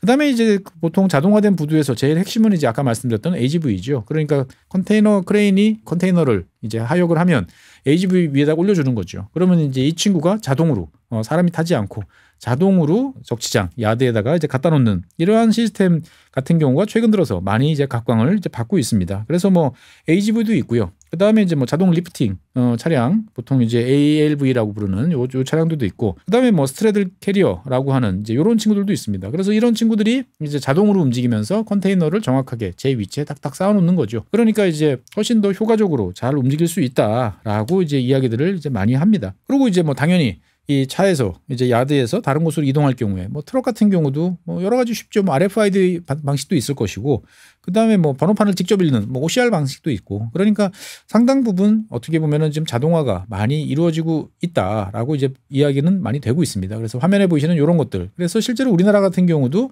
이제 완전 자동화 같은 경우는 이제 주로 이송 영역에서 지금 이제 많이 이제 되고 있고 장치장 영역에서도 일부 이제 자동화가 이제 진행이 되고 있다 정도로 이야기를 할 수 있습니다. 그래서 이렇게 되면 사실 앞에서도 몇 번 말씀을 드렸습니다만 자동화가 되게 효율적일 것 같은데 막상 현실은 또 다르다라는 이야기도 되게 재밌어요. 그러니까 지금 이제 인터내셔널 트랜스포트 포럼이라는 곳에서 이제 보고서를 하나 낸 게 있습니다. 그래서 컨테이너 이제 부두의 자동화와 관련되어 있는 여러 가지 평가를 이제 해놓은 건데 실제로 이제 아까 앞에서 보였던 전 세계적으로 이제 많은 항구들이 자동화를 실시를 하죠. 그래서 가장 많은 자동화가 돼 있는 곳은 이제 로테르담, 네덜란드의 로테르담 항만인데 실제로 로테르담 항만이 이제 순위로 보면 한 91위, 92위 정도 됩니다. 그러니까 뉴욕하고 비슷한 수준이에요. 그러니까 자동화가 많이 됐다고 그래가지고 반드시 효율적이지는 않다라는 게 이제 요즘에 많이 이야기들이 나오고 있습니다. 그러니까 그 미국 같은 경우에도 가장 자동화가 많이 돼 있는 곳이 LA, 그 다음에 롱비치 이런 곳인데 뭐 별로 그렇게 좋은 성과가 별로 없는 거 아니냐라는 이야기도 있고요. 그 다음에 실제로 뭐 중국 같은 경우도 상하이 같은 이 부두 같은 경우도 뭐 자동화 터미널 이제 하나 정도 이제 있는 상황인데 압도적으로 1등이다. 그러니까 이게 꼭 자동화 여부에 따라서 항만의 경쟁력이 생기는 건 아니다라는 이야기고 있습니다. 이게 왜 이러냐면은 실제로 자동화를 하면 사람은 적겠습니다. 그러니까 인건비는 줄어들어요. 인건비는 줄어드는데 이 동시에 생산성도 같이 줄어든다라는 이야기가 나와요. 그러니까 생각보다 빠르지 않다라는 이야기인 거죠. 그래서 아까 보여드렸던 그 보고서 같은 경우도 이 보고서에서도 이야기하는 게 뭐냐면은 자동화된 항구가 이제 오히려 생산성이 낮은 경우들이 종종 있다라는 거죠. 그러니까 이제 자동화된 장비는 여러 가지 센서에 의해서 움직여야 되는데 이 바닷가는 항상 뭐 악천후도 있고 여러 가지 예측 불가의 상황들이 많이 있지 않습니까? 이런 것들 때문에 뭐 여러 가지 안전 장치가 작동이 된다든지 하는 등등의 이유로 인해 가지고 오히려 이제 수동보다 느리는 경우들이 많이 발생을 하고 있고요. 실제로 미국 같은 경우도 이제 오클랜드, 서부의 오클랜드 항구 같은 경우도 한 4억 달러 정도를 들여가지고 자동화 설비를 갖춰놓고 시도를 여러 번 해봤습니다만 수동보다 사람이 하는 것보다 오히려 더 늦고 오히려 여러 가지 사건 사고만 많이 나니까 결국 이제 이 4억 달러를 포기하고 다시 옛날 방식으로 돌아간 이제 이러한 사례도 있습니다.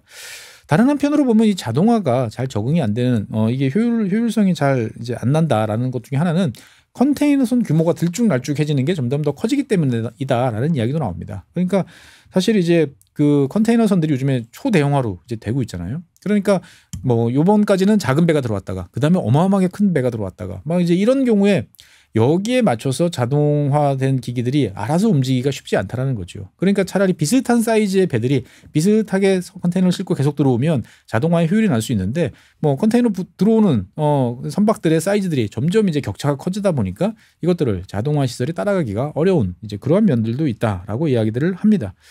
그러니까 어쨌든 뭐 실제로 아까 보여드렸던 이런 AGV 같은 경우도 대표적으로 이제 그러한 일들을 많이 겪는다라고 합니다. 그러니까 1시간 내에 몇 개씩 꾸준하게 들어올 경우에는 이제 별 문제가 없는데 갑자기 막 몰려서 빨리빨리 움직이고 아주 이번에는 좀 천천히 해도 괜찮네. 이런 속도 제어 이런 것들이 잘 안 된다라는 이야기도 나옵니다. 그러니까 이제 이 컨테이너선 같은 경우가 컨테이너 부두를 자동화한다라는 게 전체 여러 공정들이 있는데 프로세스들이 있는데 그중에서 일부만 자동화한다고 해도 이게 나머지가 병목 현상을 빚으면서 잘 안 되는 경우도 많다라고 이야기를 합니다. 그러니까 어쨌든 투자자들 입장에서 봤을 때는 뭐 최소 6년 이상 자동화한 다음에 그 비용을 뽑기까지는 어떤 경우에는 뭐 12년, 13년씩까지 더 장기간이 소요되는 경우도 있다 보니까 굳이 라고 이야기를 하는 거죠. 그러니까 어떻게 보면 우리가 이제 미국 항만 노조가 자동화에 대해서 반대해라고 이야기를 하면 아이고 일자리 지키려고 자기들 저러는구나라고 쯧쯧쯧 하면서 러다이트 운동이다라고 이제 비난을 하기 쉬운데 막상 그 이면을 들여다보면 여러 가지로 생각할 것이 많다라고 이제 볼 수가 있는 거죠. 그러니까 어떻게 보면 우리 그 해롤드 다겟 같은 이런 이제 노조위원장이 이야기하는 게 그냥 단순한 일자리 지키기일 수도 있지만 어떻게 보면 오랫동안 이 판에서 해운판에서 그래도 잔뼈가 굵은 입장에서 봤을 때 보면 할 수 있는 말을 하는 것도 아닌가라는 생각도 드는 거죠. 그러니까 어떻든 미국 입장에서 봤을 때는 그러면 뭘 해야 중국 항만처럼 효율적으로 잘 움직일 수 있을까? 라는 것들을 이제 고민해야 되는 상황인 것 같습니다. 네, 오늘은 이제 단신으로 소개됐던 미국 항만 파업과 관련돼 있는 뒷이야기, 특히 자동화와 관련된 이야기 여러 가지 좀 나눠봤습니다.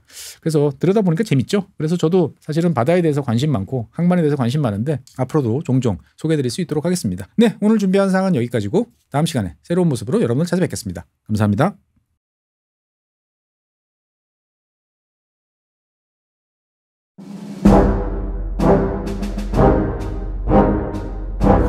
네, 안녕하세요. 최준영입니다. 오늘은 미국 이야기, 여러분들 좋아하시는 미국 이야기 좀 해보려고 합니다. 많은 분들께서 여쭤봐요. 최준영 박사는 미국과 관련된 정보를 어디서 얻어? 라는 이야기를 많이 물어보십니다. 기업 관계자분들도 궁금해하시는 것 같고요. 그 다음에 이제 기자분들도 궁금해하시는 것 같고, 당연히 시청자 여러분들께서도 이제 궁금해하시는 것 같아요. 사실 저라고 무슨 용 빼는 재주가 있겠습니까? 다들 똑같은 자료를 봅니다. 언론도 보고. 그다음에 이제 싱크탱크에서 나온 보고서들도 간단하게 이제 챙겨서 이제 보기도 하고 너무나 많기 때문에 많이 보려고 노력하는데 제가 다른 분들이 안 보는 자료를 보는 거는 아마 이쪽 자료일 것 같아요. 저는 이제 원래 국회에서 좀 일을 했었기 때문에 미국 의회에서 나오는 보고서 들을 좀 챙겨보려고 노력을 합니다. 의회에서 나오는 보고서 그게 뭐야? 라고 생각하실 텐데 사실 정확히 말하면은 이제 의회에서 나오는 보고서라기보다는 이제 입법 지원기관이라고 하는 거죠. 그러니까 우리나라 국회도 그렇지만 미국 의회도 하원, 상원 있습니다만 의원들끼리 모여서 모든 일을 다 할 수는 없죠. 그 복잡한 일들을 누군가는 설명도 해주고 그다음에 여기에 대해서 의견도 제시를 하고 즉 국회의원들의 손발이 돼서 여러 가지 일을 해주는 조직들이 각 나라 의회에는 다 있습니다. 우리나라에도 있고요.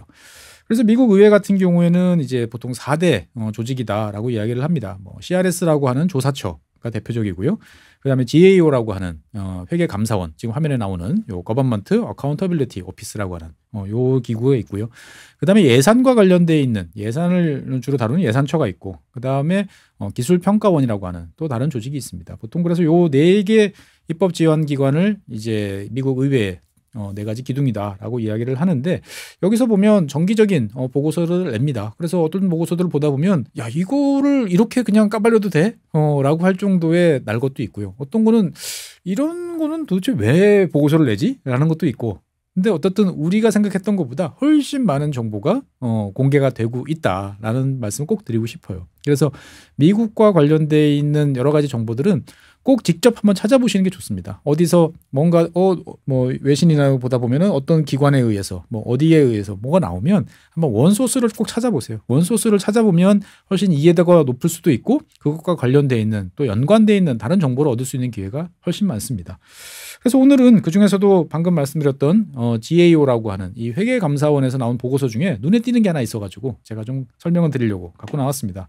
어떤 보고서냐면은 엠피비어스 월페어 플릿이라고 그러죠. 엠피비어스라고 그러면 이제 보통 이제 상륙함 군사 용어죠. 보면은 그러니까 우리 해병대들이 이제 상륙을 하잖아요. 그러니까 바다에서 육지로 올라가는 그런 것들을 이제 엠피비어스라고 이제 이야기를 하는데 이 상륙함과 관련돼서 뭔가 문제가 있다라는 지적을 한 보고서입니다. 그래서 이렇게 쭉 들여다봤는데 상황이 좀 심각하다라는 생각이 들어가지고 한번 여러분들도 아시면 좋겠다 싶어서 들고 나왔습니다.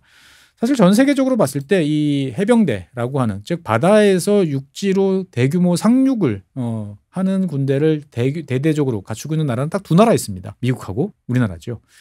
우리나라 같은 경우는 인천 상륙작전이라고 하는 그런 기억이 되게 강렬하죠. 그러니까 위기의 상황에서 상대방의 뒤통수를 딱 쳐가지고 상황을 뒤집어 엎은 그러한 기억이 되게 강렬하고 미국 같은 경우는 제2차 세계대전 일본과의 태평양 전쟁에서 끊임없는 연속적인 상륙 작전을 통해 가지고 이 바다에서 승기를 잡은 그런 경험이 있는 거죠. 그러니까 소규모 특수부대의 개념이 아니고 대규모 상비군으로서의 해병대 그리고 상륙부대를 운영하고 있는 나라는 미국과 이제 우리나라가 대표적인 나라인데 이 상륙을 하려고 그러면 제일 중요한 게 뭘까요? 여러 가지가 있습니다만 제일 중요한 거는 일단 근처까지 상륙할 수 있는 병력들 즉 해병대를 데리고 가서 그걸 지원해 줄 수 있는 상륙함이 제일 중요한 거죠. 그러니까 미국 같은 경우는 2차 세계대전 때 많은 상륙 작전을 통해 가지고 여러 가지 노하우들을 피로 이제 얻게 됩니다. 즉 상륙을 시키려면 어떤 장비를 써야 되는 건지, 그다음에 조금씩 찔끔찔끔 상륙시키는 게 좋은 건지, 아니면 왕창 밀어넣는 게 좋을 것인지, 그 다음에 지원은 어떤 방식으로 해주는 것이 좋은 것인지 등등에 관한 여러 가지 노하우들을 이제 얻게 됩니다. 그리고 그런 것들을 이제 하나씩 정립을 하게 되는데 그 대표적인 것이 이제 미 해군이 운용하는 상륙함입니다. 상륙함 미국 해군이 운용하고 있는 상륙함은 총 4가지 종류의 32척으로 이제 운영이 되고 있습니다. 이 군사 용어를 보다 보면 주로 이제 야구가 많이 나와요. 그래가지고 좀 헷갈릴 수도 있는데 그냥 상식적으로 몇 가지만 좀 알아보시죠. 일단 상륙함의 종류는 크게 2가지로 나눌 수 있습니다. 어떻게 나누냐면은 딱 봤을 때 이거 항공모함 아니야? 싶은 상륙함이 있습니다. 즉 전통 갑판형이라고 그러죠. 그러니까 갑판이 하나로 다 튀어 있는 항공모함처럼 평평한 갑판이 함수부터 한미까지 이어지는 이러한 이제 상륙함들을 이제 하나 있고요. 그 다음에 그렇지 않은 상륙함이 있습니다. 그래서 지금 화면에 보시는 것 같은 경우는 이제 LHA라고 보통 부릅니다. 그래서 랜딩 헬리콥터 어설트라고 그러죠. 즉 이 넓은 이 항공모함과 비슷한 이 갑판은 물론 이제 여러 가지 수직 이착륙기라든지 이런 것들 상륙을 하고 이륙을 할 수 있습니다만 주로 헬기를 이제 쓴다라고 이제 볼 수가 있겠습니다. 그래서 LHA라고 부르는 이 상륙함이 미국 해군에는 2척이 있고요. 그 다음에 이제 LHD라고 하는 비슷하게 생겼지만 약간 다른 이 상륙함이 또 있습니다. 여기도 지금 갑판에 지금 보면은 그 V-22도 있고 수직 이착륙기도 있고 그 다음에 슈퍼스텔리온 같은데 헬기들도 지금 같이 이제 올라와 있습니다. 이 LHD는 당연히 랜딩, 그렇죠, 상륙, 그 다음에 헬리콥터 여기까지는 똑같아요. 그 다음에 뒤에는 뭐죠? 독이라고 그래가지고 이 뒤에서 LCAG이라고 부르는 고속 그 상륙함이 나왔다 들어갔다 할 수 있는 그러한 독이 있는 그러한 것입니다. 그러면은 이제 이런 것들 말고 또 뭐가 있느냐라고 하면은 이제 LPD라고 하는 요즘에 유럽에서 주로 상륙함 그러면은 이제 이런 식의 상륙함들을 많이 이야기를 합니다. 이거는 항공모함이랑 다르네. 맞습니다. 이거는 뒤에 갑판이 있어요. 그래서 헬기들이 이착륙을 할 수 있습니다만 전통 갑판형은 아니라는 거죠. 즉 이러한 LPD 같은 경우는 더 많은 장비를 이제 싣고 그 다음에 주로 헬기를 이용하는 이제 그러한 이제 플랫폼으로서 역할을 이제 한다라고 이제 볼 수가 있겠습니다. 그래서 랜딩 플랫폼 독이라고 해서 미국에서는 지금 13척 정도를 이제 운영을 하고 있고요. 그다음에 요거보다 조금 더 오래된 모델이라고 할 수 있는 이제 LSD라고 할 수 있는 랜딩 쉽 독. 여기 같은 경우는 뒤에 지금 여기가 이제 독이 보이죠, 보면은. 그래서 위에서는 헬기가, 아래에서는 이제 상륙함이 이제 발진을 하는 이제 이러한 상륙함이다라고 이제 볼 수가 있겠습니다. 사실은 뭐 미국 같은 경우 보면 다 비슷비슷해요. 근데 이제 그때그때마다 시기별로 조금씩 다르고 그다음에 독의 크기가 늘어났다, 줄어들었다. 그다음에 고정익기를 운용할 수 있느냐 없느냐 뭐 이런 차이다라고 이제 볼 수 있겠습니다. 어쨌든 미국 같은 경우는 전 세계에 대해서 여러 가지 함대를 파견을 하고 상륙 작전도 항상 준비를 하고 있습니다. 그러다 보니까 이런 상륙함 같은 경우는 3곳에 집중 배치가 되어 있는데 미국 같은 경우는 대륙 국가이면서 해양 국가죠. 그래서 미국의 동쪽 같은 경우는 대서양하고 접해 있는 거죠. 그래서 대서양 쪽은 이제 노퍽 지역에 집중 배치가 돼 있고 서해안 지역은 이제 샌디에고 지역에 이런 상륙함이 집중적으로 배치되어 있습니다. 그리고 이런 어떻게 보면 상륙과 관련되어 있는 여러 가지 일이 발생할 수 있는 가능성이 높은 아시아 지역 같은 경우는 일본의 사세보 이 지역에 또 배치가 되어 있습니다. 즉 미국 해군의 상륙함은 이렇게 3곳에 나눠져 있다라고 이제 볼 수가 있습니다.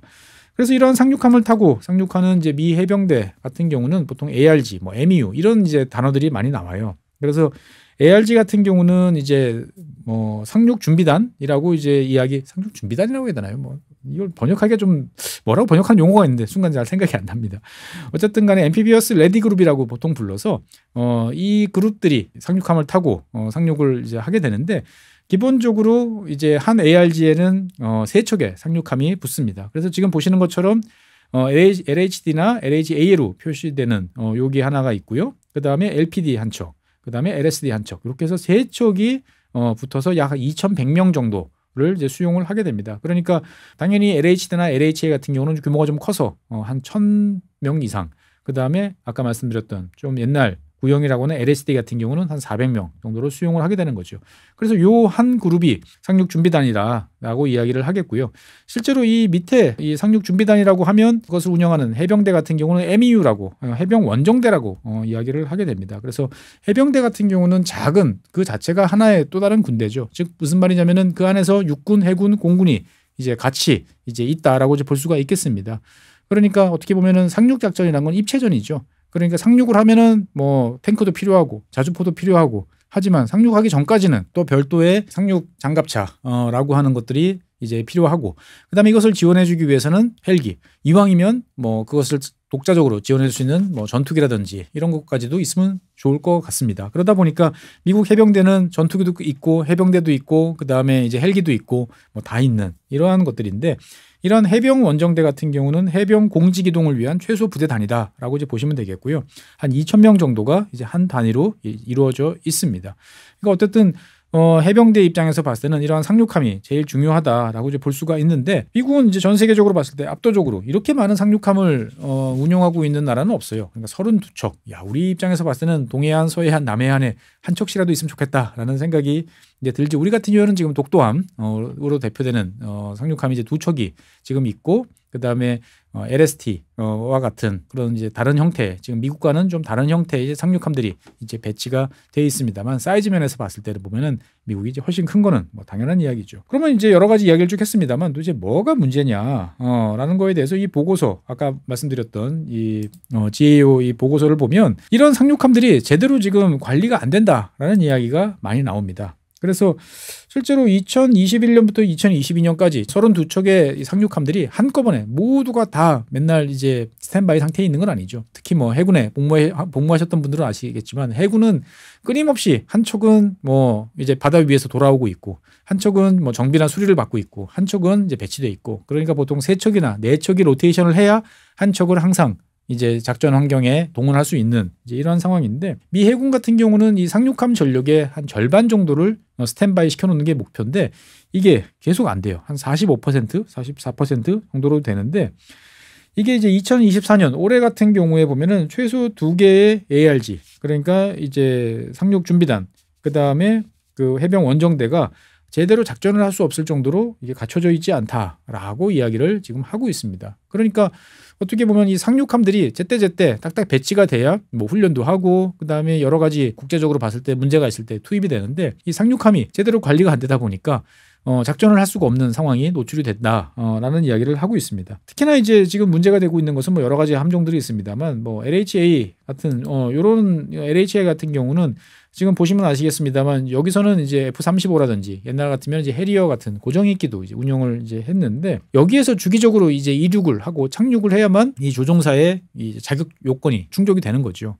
그러니까 우리도 면허 따면은 보수 교육을 받아야 계속적으로 쓸 수 있는 것처럼, 뭐 내가 한번 전투기 파일럿이 됐어라고 해도 이것을 주기적으로 계속 타임마다 가서 일정한 시간 동안 실제 훈련을 해야만 그 자격 요건이 유지가 되는데, 배가 없으면 또 해병대에 있는 해병 항공단에 있는 조종사들이 자격 요건을 유지할 수가 없는데, 그러한 상황이 실제로 이제 벌어지고 있다라고 이제 말씀드릴 수 있겠습니다. 그러니까 이게 참 고민이다라는 거죠. 그러니까 미국 입장에서 봤을 때는 뭐 항공모함으로 대표되는 이제 항모 전투단도 중요하지만, 해병 원정대가 실제로 상륙을 해서 유사시에 대응을 할 수 있도록 상시 배치되는 전력인데, 상륙함이 문제가 돼서 제대로 배치가 안 되면 미국의 전 세계적인 글로벌 전략에 큰 차질이 이제 빚어진다라고 이제 볼 수가 있는 거죠. 실제로 저도 이제 이번에 알게 됐는데, 이러한 이제 상륙함들이 정비를 받을 때 뭐 여러 가지 정비가 있습니다. 현대화 작업이라고 그래가지고 아주 대대적인 정비는 이제 그렇지 않은데, 일상적인 정비 같은 경우에 보면은 96시간 정비를 하다가 뭔 일이 생겨. 그러면 96시간, 즉 4일 만에 다 집어치우고 다시 인력을 탑승시켜가지고 바다로 나올 수 있도록 하는 체제를 유지를 해야 되는데, 실제로 이 GAO가 가서 현장에 가서 보니까 택도 없더라라는 이야기가 실려 있습니다. 즉 자료상에 보면 96시간 만에 다시 현역으로 투입될 수 있는, 지금 수리 중이지만 있는 전력들이 있다라고 하지만, 막상 가서 보면 도저히 96시간에 다시 나올 수 없다라고 하는 거죠. 그러니까 도대체 지금 이 갖고 있는 32척의 배 상륙함 중에서 어떤 것이 실제로 지금 투입 가능한 선박으로 분류될 수 있느냐라는 거에 대한 기준이 없다라는 것도 GAO가 지적을 하고 있습니다. 즉 해군과 실제로 이 상륙함에 타서 뭔가 작전을 해야 되는 해병대 입장에서 봤을 때 어떤 배를 쓸 수 있지? 라고 하는 기준, 즉 이 정도 기준은 맞추면 작전에 투입 가능해 라고 하는 통일된 기준이 없다라는 것도 이제 지적을 하고 있습니다. 사실 뭐 여러 가지 이야기들을 이제 많이를 하고 있습니다만, 제대로 정비가 잘 안 되는 여러 가지 요인 중에는 미국 의회와 미국 해군의 의견 대립도 좀 크게 영향을 미치고 있습니다. 무슨 말이냐면은, 미국 해군 입장에서 봤을 때는 오래된 배들은 별로 갖고 싶지가 않아요. 유지 보수 비용만 많이 들지 작전을 하는데 도움이 안 된다라는 거죠. 여러분들이 쉽게 이해할 수 있는 것들은 이제 우리가 보통 뭐 탱크 킬러라고 할 수 있는 A-10 지원기를 말씀드릴 수 있겠습니다. 우리 입장에서 봤을 때는 지금 평택이나 이런 데 배치돼 있죠. 북한군이 탱크로 이제 내려온다라고 그러면은 딱 떠가지고 육군을 지원해주는 A-10기가 참 좋습니다.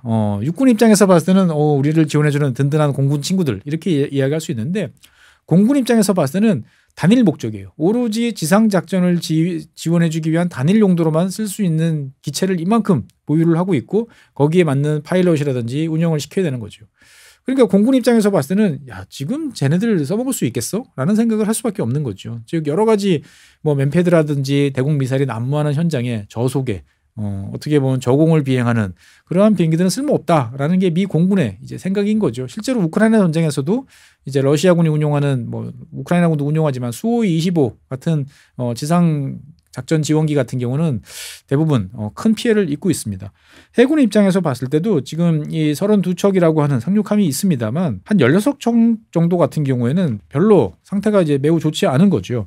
그러니까 지금 이제 GAO 입장에서 봤을 때 평가를 해보니까 32척 가운데 16척이 지금 상태가 매우 좋지 않아요. 절반이에요. 절반. 특히나 이 일반 뭐 우리가 이 이지스함이라든지 항공모함이라든지 무슨 잠수함하고 비교해 봤을 때 특히나 이 해군이 보유하고 있는 함정 중에서 상륙함이 정비, 유지 이 상태가 매우 불량하다라는 것이 이 GAO의 지적 사항이었습니다. 그러니까 2023년에 정비가 지연이 돼가지고 작전에 투입해야 되는데 투입하지 못한 선박이 13척이 있었는데 그 중에 7건이 아까 말씀드렸던 이 LSD 여기에서 발생했다. 그러니까 이 LSD 같은 경우는 뭔가 특별하게 더 문제가 있는 거 아니냐라고 이제 볼 수가 있는 거죠. 사실 미 해군 입장에서 봤을 때는 이 LSD라는 이 함종은 너무 오래된 함종인 거죠. 그러니까 미국 해군은 지난 2022년에 보유하고 있는 이 함정 중에서 이 10척, 이 LSD가 10척 있는데 이 10척을 전부 다 퇴역을 시키고 싶어 했어요. 그래서 이것들을 다 고철로 판매하겠다 라고까지 이야기를 했는데 미 의회에 있는 이제 상임위원회, 국방위원회에서 안 돼라고 이야기를 이제 합니다. 그런데 이제 국방위원회에서 안 돼라고 이야기를 하기 전에 미 해군은 이미 결정을 해버린 거예요. 자, 이 LSD는 이제 퇴역할 거야. 그러니까 퇴역하는 배를 여기에 대해서 무슨 엔진을 새로 오버홀 한다든지 정비를 한다든지 비용을 들일 필요가 없겠죠. 그러니까 그냥 방치 상태에서 이렇게 놔뒀는데 뒤늦게 퇴역시키면 안 돼라고 그래가지고 미 의회가 딴지라고 해야 될까요? 반대 의견을 내놓은 거죠. 그러니까 배라는 것은 끊임없이 이걸 페인트 칠해주고 그 다음에 갈아주고 보수를 하지 않으면 빠르게 낡습니다. 우리는 보통 이제 무슨 관함식이라든지 이럴 때 딱 보여주는 아주 반짝반짝한 배들만 주로 보게 됩니다만 실제로 작전을 이제 원양 항해를 하고 들어온 배들 보면은 몰골이 좀 많이 안 좋죠. 상태가. 예. 그러니까 이제 껍데기도 그런데 안쪽도 마찬가지죠.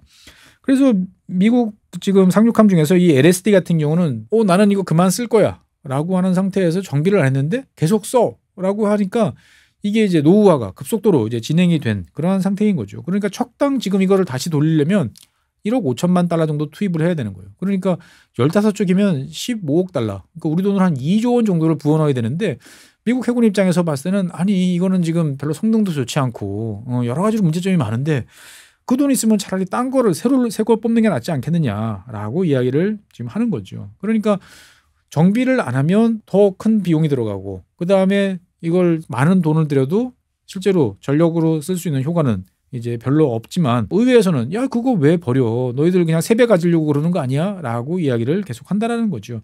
그러다 보니까 실제로 보면 이런 상륙하면서 제일 중요한 것은 이러한 이제 크레인 종류들인데 이러한 크레인 같은 LSD 같은 경우는 이 크레인들이 제대로 가동되는 게 지금 한 30% 정도밖에 없다.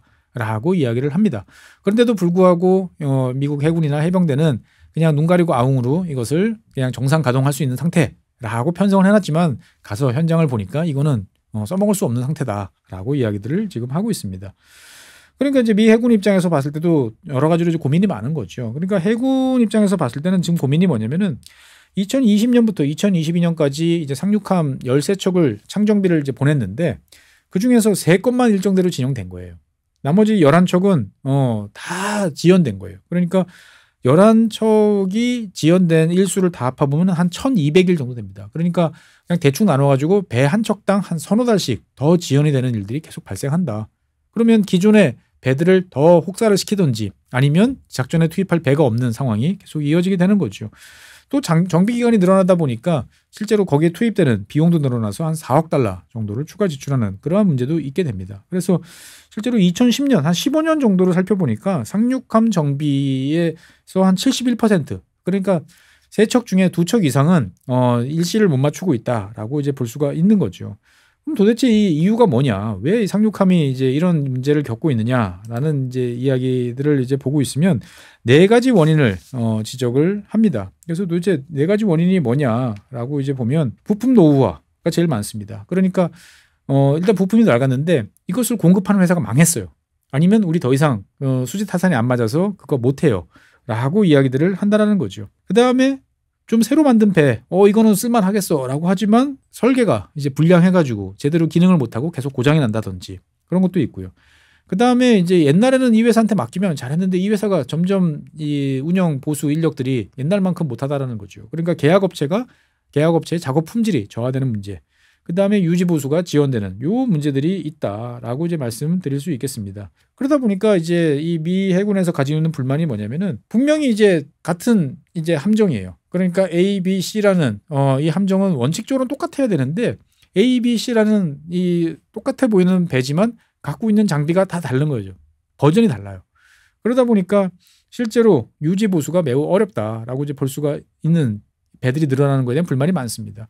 대표적으로 지금 이제 화면에 보시는 이제 복서함이라는 요 함을 보면은 2023년 9월에 이제 배치를 이제 목표로 했습니다만 실제로 2024년 4월 달에 이제 완료가 됐으니까 몇 개월이에요. 그러니까 한 7개월 정도 늦게 이제 다시 투입이 됐는데 투입이 되고 나니까 바로 또 방향타가 고장이 됐으니까 그러면 뭐 이 배는 쓸모없는 배죠. 이거 고치는데 또 석 달 이상. 그래서 2024년 7월이 돼서야 그러니까 거의 원래 예상했던 것보다 1년 이상 지연된 거죠. 그러니까 당연히 여기에서 탑승해야 되기로 했던 15MEU 같은 경우는 뭐 작전을 배가 없으니까 할 수 없는 이러한 상황이 이어지는 이제 그런 요인이 발생을 하기도 됩니다. 그러니까 실제로 지금 이것들을 쭉 정리를 해보면은 지금 화면에 보이시는 것처럼 원래 정비를 보내면 들어와야 되는데 못 들어오고 이만큼 더 가는 이제 이런 일들이 발생했다라고 이제 볼 수가 있는 거죠. 그래서 미국 상륙함들 전체를 놓고 보면 전체의 절반 정도가 상태가 불량하다라고 볼 수가 있겠습니다. 그래서 앞서 말씀드린 것처럼 미 해군이 치우고 싶어하는 LSD 같은 경우는 10척 중에 9척이 지금 불량 상태로 이제 판명이 났고요. 그 다음에 이제 그 LHD 같은 경우도 전체 7척 중에 5척. 그 다음에 LPD 같은 경우는 그나마 상태가 좀 괜찮아서 13척 중에 2척 이런 거죠. 그러니까 이렇게 보면 정말 좀 문제가 심각하다라고 이제 볼 수가 있겠습니다. 실제로 배 한 척당 원래 정비에 소요되는 예정되는 시간은 1년이 좀 넘는 한 480일 정도인데 실제로는 560일 가까이 이제 정비가 되다 보니까 계속적으로 문제가 있다라고 말씀드릴 수 있겠습니다. 그래서 각 함정별로도 예를 들어줬는데 이제 보고 있으면 이제 와스프 함, LSD 와스프 같은 경우는 부품이 이제 노후화되고 이 부품을 더 이상 구할 수가 없는 이제 문제가 계속 일어나고 있다라고 이야기를 합니다.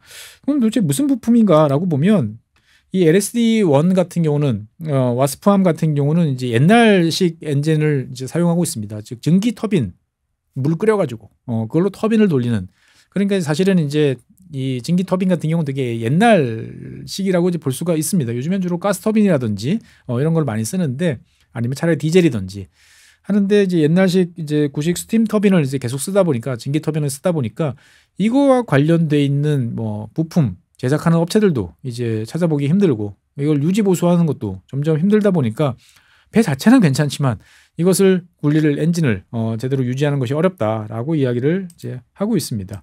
그 다음에 이제 포트 로더데일 요 이제 LPD 같은 경우는 비교적 최신함입니다. 2022년 3월달에 이제 인도를 받았으니까 신빙이죠. 새 배인데 여기도 이제 크레인과 관련돼 있는 여러 가지 문제들이 이제 발생을 합니다. 그러니까 화물용 크레인도 있고 그 다음에 상륙함을 요 옆에서 내릴 수 있는 대빗이라고 하는 이런 거 같은 핵심 장비들이 계속 고장이 나다 보니까 물 위에 떠 있기는 하지만 제대로 뭘 할 수 없는 상황이 계속된다라는 이야기가 이 보고서에 나옵니다. 그리고 이제 뭐 이야기 쉽게 말씀드리면 이제 연료계 우리도 이제 보면 차 중에서 고장 나다 보면 제일 난감한 게 연료계죠. 이 게이지가 이렇게 내려가야 내 기름 넣어야겠다 하는데 갑자기 불 들어오는 경우도 있고 어떤 경우에는 알 수도 없게 갑자기 이제 시동이 꺼지는 이제 그런 이제 문제가 생기는 경우도 있는데 이 LPD-28 포트 로더데일 함 같은 경우도 연료 및 밸러스트 이제 그 수평을 유지하는 밸러스트 탱크에 이제 수위를 표시해주는 이 기기가 믿을 수 없다라는 이야기가 계속 나오고 있습니다.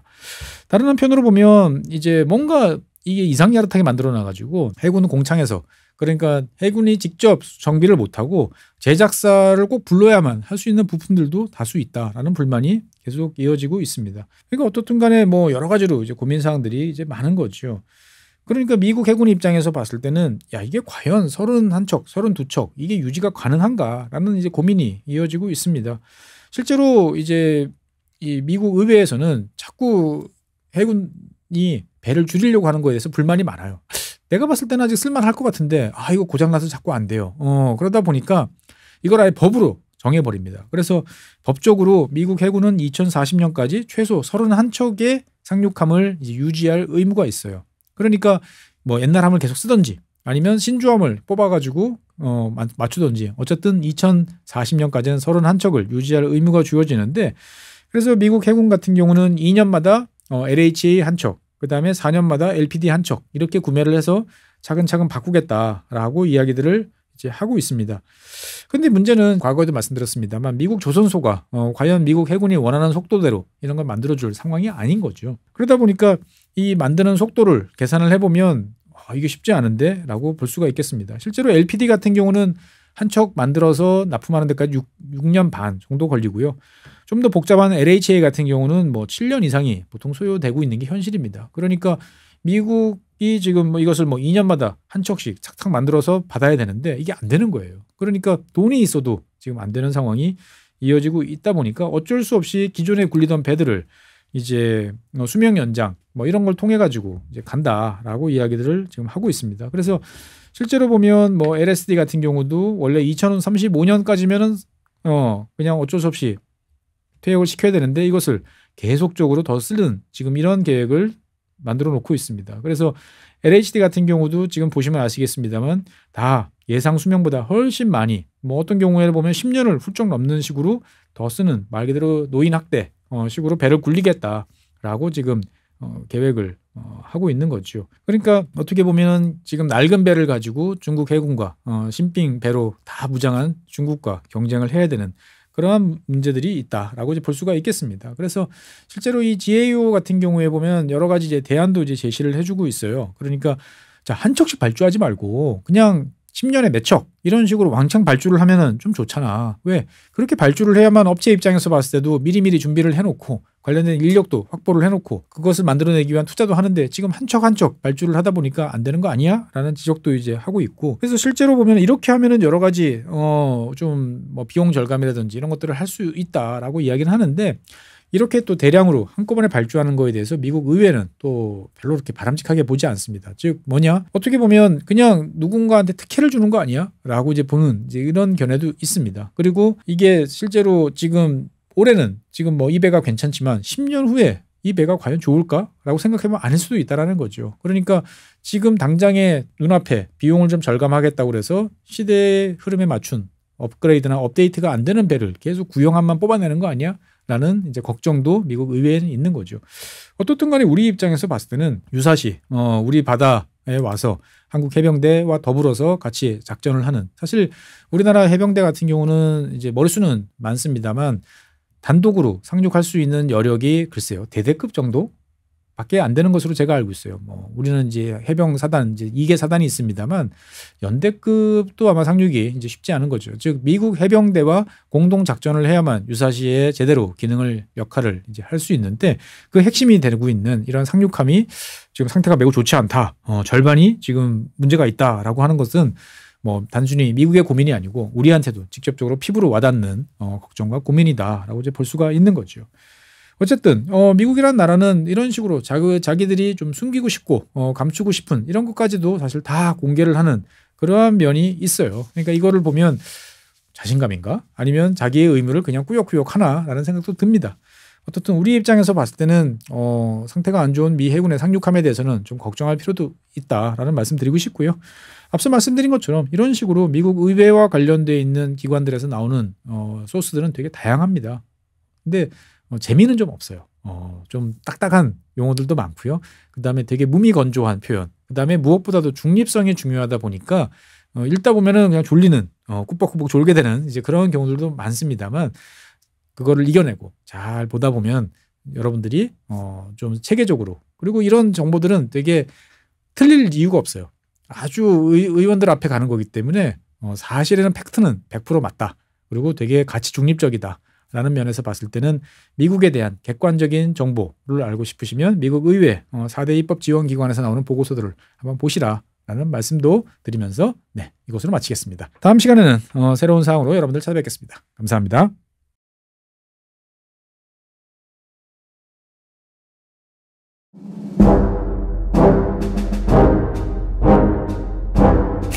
네, 안녕하세요. 최준영입니다. 오늘은 북극과 관련된 이야기, 엄밀히 말하면 이제 북극이라기보다는 이제 북극 남극, 더 정확히는 이제 얼음과 관련된 이야기를 이제 해보도록 하겠습니다. 최근 들어서 이제 그린란드와 관련된 여러 가지 이야기들이 많죠. 우리 트럼프 대통령께서 또 그린란드를 미국 땅으로 만들겠다라고 하시면서 거의 모든 주요 언론에 그린란드와 관련된 기사들이 넘쳐납니다. 그래서 이제 보면은 그린란드와 관련돼서는 여러분들도 저도 다 전문가가 되고 있는 이러한 상황들인데, 실제로 이제 많은 분들이 생각하시기에 북극 그리고 그린란드 이 주변 지역에 관심이 가는 이유는 뭘까? 얼음, 그렇죠. 얼음이 녹고 있다. 얼음이 녹고 있기 때문에 더 많은 자원을 개발하기 좋다. 플러스 그 다음에 북극을 통해서 저 밑에 수에즈 운하를 거치지 않고 빠르게 유럽과 아시아 대륙 동쪽을 연결할 수 있는 북극 항로, 북서 항로 이런 거 다 포함되죠. 어쨌든 이런 식으로 배들이 다닐 수 있으니까 더 중요하다라고 이야기를 합니다. 맞습니다. 과거에 비해서는 지금 이제 북극에서 운행 가능한 일수가 훨씬 늘어났어요. 그래서 연중 무휴까지는 아니지만 과거보다 훨씬 많은 기간 동안에 비교적 안전하게 배들이 다닐 수 있게 됐어요. 그런데 이제 문제는 뭐냐? 얼음이 녹는데 딱 녹을 때 제자리에서 얌전하게 물로 바뀌는 게 아니고 이놈들이 커다랗게 있다가 뚝 떨어져가지고 어떻게 되죠? 둥둥둥둥 돌아다닙니다. 유빙이 됩니다. 그러다 보니까 운행하는 선박들이 그냥 마음 놓고 다니기에는 아직까지 위험한 지역들이 되게 많고요. 그리고 이제 이러한 그 얼음들이 이제 움직이면서 항로를 가로막는 이제 이런 경우들도 종종 생기고 있습니다. 그러면 이제 뭐가 필요할까? 개별 선박들은 그런 얼음과 충돌했을 때 어느 정도 버틸 수 있는 내빙 성능이 필요하지만 그걸로는 부족하죠. 기본적으로는 이러한 선박들이 계속 안정적으로 운행하려고 그러면은 얼음을 깨고 배가 지나다닐 수 있도록 길을 만들어주는 쇄빙선이 매우 중요하다라고 말씀드릴 수 있겠습니다. 그래서 이 북극 우리가 이제 뭐 겨울철에 산에 가려면 뭐가 필요하죠? 기본적으로 아이젠, 뭐 이런 것들이 필요한 것처럼 북극에서 뭐 좀 활동해 보려고 그러면 당연히 갖고 있어야 되는 것은 쇄빙선. 왜? 북극은 다 바다거든요. 그러니까 북극에서 활동을 하려면 당연히 쇄빙선이 반드시 필요하다라고 이제 볼 수가 있는데, 실제로 이 쇄빙선 같은 경우는 어느 나라가 제일 많이 보유를 하고 있나라는 이야기를 오늘 좀 해보려고 합니다. 어느 나라일까요? 쇄빙선을 세계에서 제일 많이 보유하고 있는 나라는 미국도 아니고 캐나다도 아니고 러시아입니다. 러시아 같은 경우는 현재 한 46척 정도를 지금 보유를 하고 있어요. 이게 규모에 따라서 그리고 사이즈에 따라서 쭉 이렇게 이야기를 했는데 이게 다 쇄빙선이에요. 그러면 여기 이제 보는 이 표를 보는 방법은 뭐냐면은 이렇게 빨간색으로 표시되는 것들이 있죠. 빨간 박스로 표시되어 있는 이런 배들은 북극에서 운행을 할 수가 있어요. 그러니까 북극에 있는 얼음들이 상당히 두껍습니다. 그래서 이 두꺼운 얼음 속에서 얼음을 깨고 갈 수 있을 만큼, 그러니까 북극에서 운행할 수 있을 만큼의 규모를 가진 힘을 가진 선박들은 이렇게 박스로 표시를 이제 해놨다라고 보시면 되겠고요. 그 다음에 여기 N자로 이렇게 딱 N자 마크를 달고 있는 선박들이 몇 척 있습니다. 그건 뭘까요? N자는 뉴클리어, 원자력 쇄빙선을 뜻한다라고 볼 수가 있겠습니다. 그래서 현재 러시아 같은 경우는 총 46척을 보유를 하고 있고 11척을 지금 건조 중에 있습니다. 그리고 4척을 계획 중에 있어요. 그런데 이 46척이 지금 다 움직이는 거냐? 꼭 그렇지는 않습니다. 여기 이렇게 잘 보시면 요 중간에 이렇게 금지 표시, 통행 금지 표시가 이렇게 찍힌 친구들이 있습니다. 이 친구들은 이제 더 이상 운행을 못하는, 조만간 이제 퇴역해야 되는 이런 친구다라고 이제 볼 수가 있겠습니다. 그러면 세계에서 가장 많은 쇄빙선을 운영하고 있는 나라가 러시아다라고 그러면은 두 번째는 어디냐? 두 번째는 캐나다, 핀란드, 스웨덴 이렇게 됩니다. 그런데 아까 러시아가 46척이라고 그랬죠. 총 다 합해서. 그런데 그에 비해서 이제 캐나다, 핀란드, 스웨덴 같은 경우는 규모가 확 떨어집니다. 10단위가 안 돼요. 그래서 캐나다는 7척을 지금 보유를 하고 있고 그 다음에 2척은 건조 중이고 5척을 계획 중에 있다라고 이제 지금 이야기가 되고 있고요. 핀란드 같은 경우는 10척을 보유를 하고 있습니다. 상당히 많죠. 핀란드는 10척을 보유를 하고 있는데 재밌는 점은 이 10척 중에서 이제 우리가 생각하는 것처럼 북극해서 얼음을 막 깨고 막 이렇게 갈 만한 터프한 규모가 큰 쇄빙선은 아직 없는 이제 이런 상황이다라고 말씀드리겠습니다. 그리고 은근히 이 북극에 대해서 영향력이라기보다는 관심을 많이 기울이고 투자를 하고 있는 나라가 스웨덴입니다. 스웨덴 같은 경우가 현재 7척을 보유를 하고 있고 3척을 현재 계획 중에 있다라고 보시면 되겠습니다. 하얀색으로 표시된 게 계획 중이다라고 이제 보시면 되겠어요. 그러면 여기까지 이야기를 하면 많은 분들이 궁금해하실 거예요. 아니 미국은 왜 안 나와? 그린란드 막 이야기하고 막 그런다는데 왜 미국은 안 나오느냐라고 하면 미국은 이제 5척을 보유를 하고 있어요. 5척을 보유를 하고 있는데 문제는 뭐냐? 5척 중에 3척은 지금 이제 계획 중이고 그러니까 5척을 보유를 하고 있는데 그 중에서 북극에서 운행할 수 있는 것은 이제 2척인데 그 중에 한 척은 현재 운행이 거의 불가능한 뭐 그러한 상황에 지금 놓여 있다라는 점에 대해서 이게 뭐냐라는 생각이 좀 드는 거죠. 그래서 촉수로만 보면은 뭐 덴마크랑 비슷한 숫자 아니야? 라는 생각도 들고 미국의 라이벌인 중국은 어떠냐? 중국 같은 경우는 현재 3척을 가지고 있고 한 척을 지금 더 건조 중에 있다라고 이제 보시면 되겠습니다. 그러니까 이게 이상하다. 미국이 이 북극에 대해서 자기들 영향권, 세력권 해가지고 아이슬란드, 그린란드, 그 다음에 저쪽에 스발바르 제도까지 북극은 다 내 거라고 트럼프가 이야기하는데 정작 북극에서 뭐 활동할 수 있는 준비는 아무것도 안 돼 있네 라는 생각들을 이제 하실 수밖에 없는 거죠. 실제로 지금 보면은 북극을 운행할 수 있는 선박 2척인데 그 중에 이제 아직까지 운행이 안 되는 선박도 한 척 있다라는 점에 대해서는 미국이 상당히 이제 골치 아픈 그런 상황인 거죠. 실제로 북극에서 미국을 그동안 많이 도와주던 미국 쇄빙선은 폴라시였습니다. 폴라시 같은 경우는 1978년에 이제 건조를 이제 했는데 2006년 그러니까 1978년에 건조를 해서 2006년이면은 거의 30년 만이죠. 30년의 리핏. 그러니까 이제 리노베이션 작업을 했어요. 이것도 바꾸고 저것도 고치고 했는데 2010년에 엔진이 고장이 나면서 지금 이제 움직이지 못하는 그런 상태가 됐습니다. 그러니까 군대 갔다 오신 분들은 잘 아실 거예요. 편제는 들어가 있는데 장부에는 올라가 있는데 실제로는 쓸 수 없는 그러한 장비가 되고 있다라고 이제 볼 수가 있겠습니다. 그래서 현재 미국이 쓰고 있는 선박은 2척. 요 폴라시하고 이제 동급에 있는 폴라스타. 폴라스타는 이제 13,200톤인데 요것도 1976년에 이제 건조가 됐으니까 지금 몇 년이에요? 50년. 거의 뭐 노인 학대 수준이다라고 이제 볼 수가 있겠고요. 그 다음에 힐리라고 하는 16,000톤급 쇄빙선이 있습니다. 요거는 그래도 2000년에 이제 건조를 했어요. 그래서 보통 이제 미국에서 이야기를 할 때 보면 여기 사이즈를 보면 요 까만색이 훨씬 힘이 좋은 선박이고 요 초록색이 그 다음 급 정도 됩니다. 그래서 미국 내부적으로 보면 아까 보여드렸던 요 폴라시 또는 폴라스타 같은 경우는 대형 쇄빙선으로 분류를 하고 있고요. 요 힐리 같은 경우는 이제 중형 쇄빙선으로 분류를 하고 있어요. 사실은 덩치로만 보면 이 폴라시나 폴라스타가 더 큽니다. 힐리보다. 그런데 얼음을 깨는 능력이 이 시스터즈가 더 좋아요. 노척이. 그러다 보니까 얼음 깨는 쇄빙 능력으로 봤을 때 얘네가 대형, 얘네가 중형.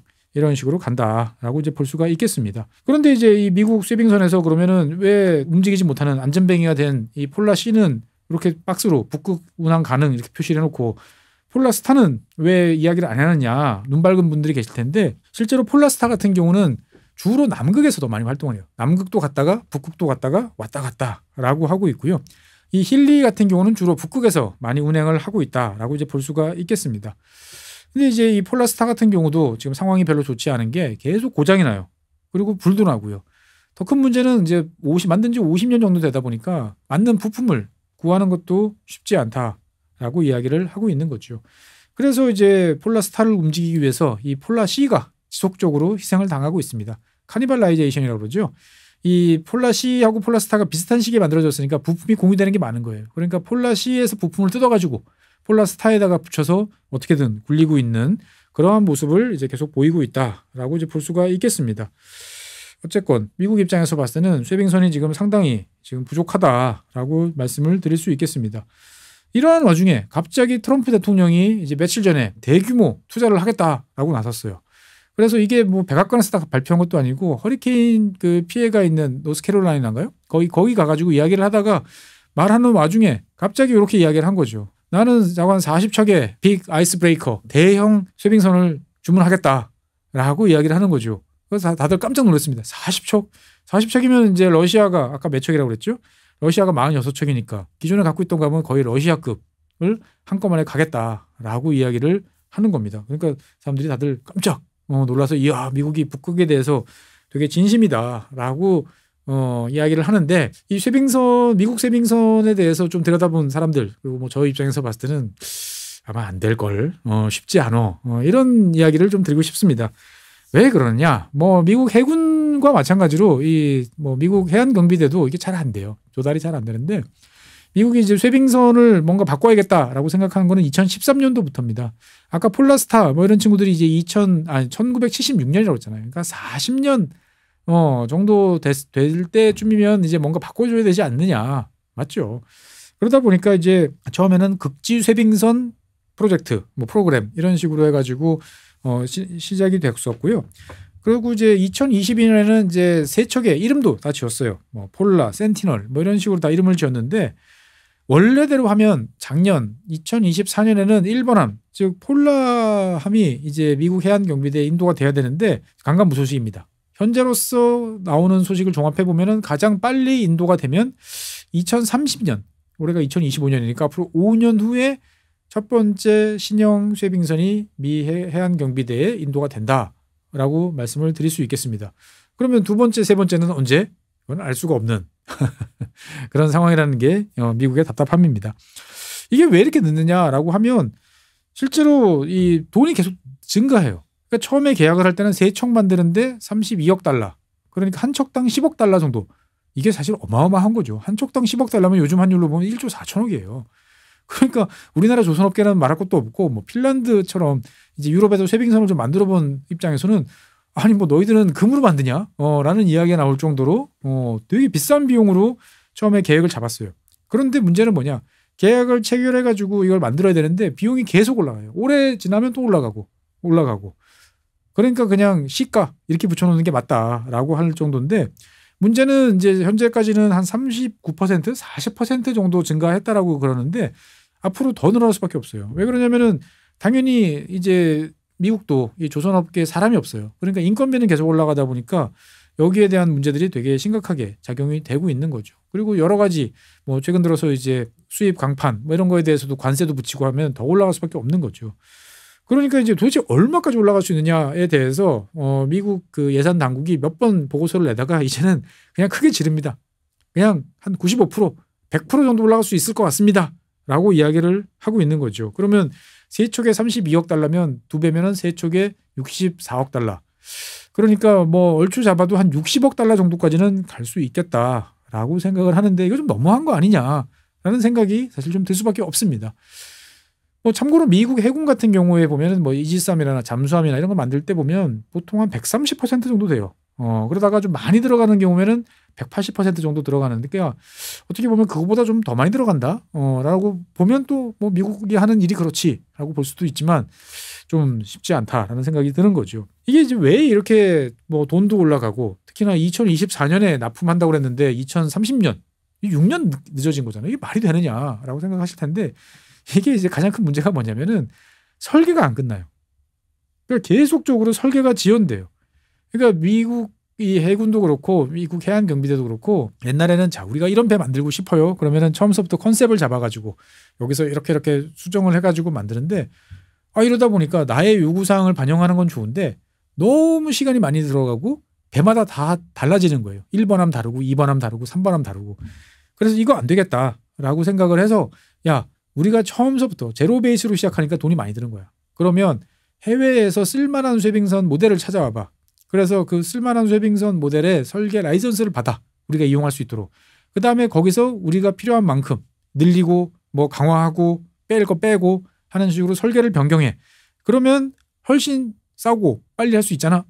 여러분들 어떻게 생각하시나요? 맞죠?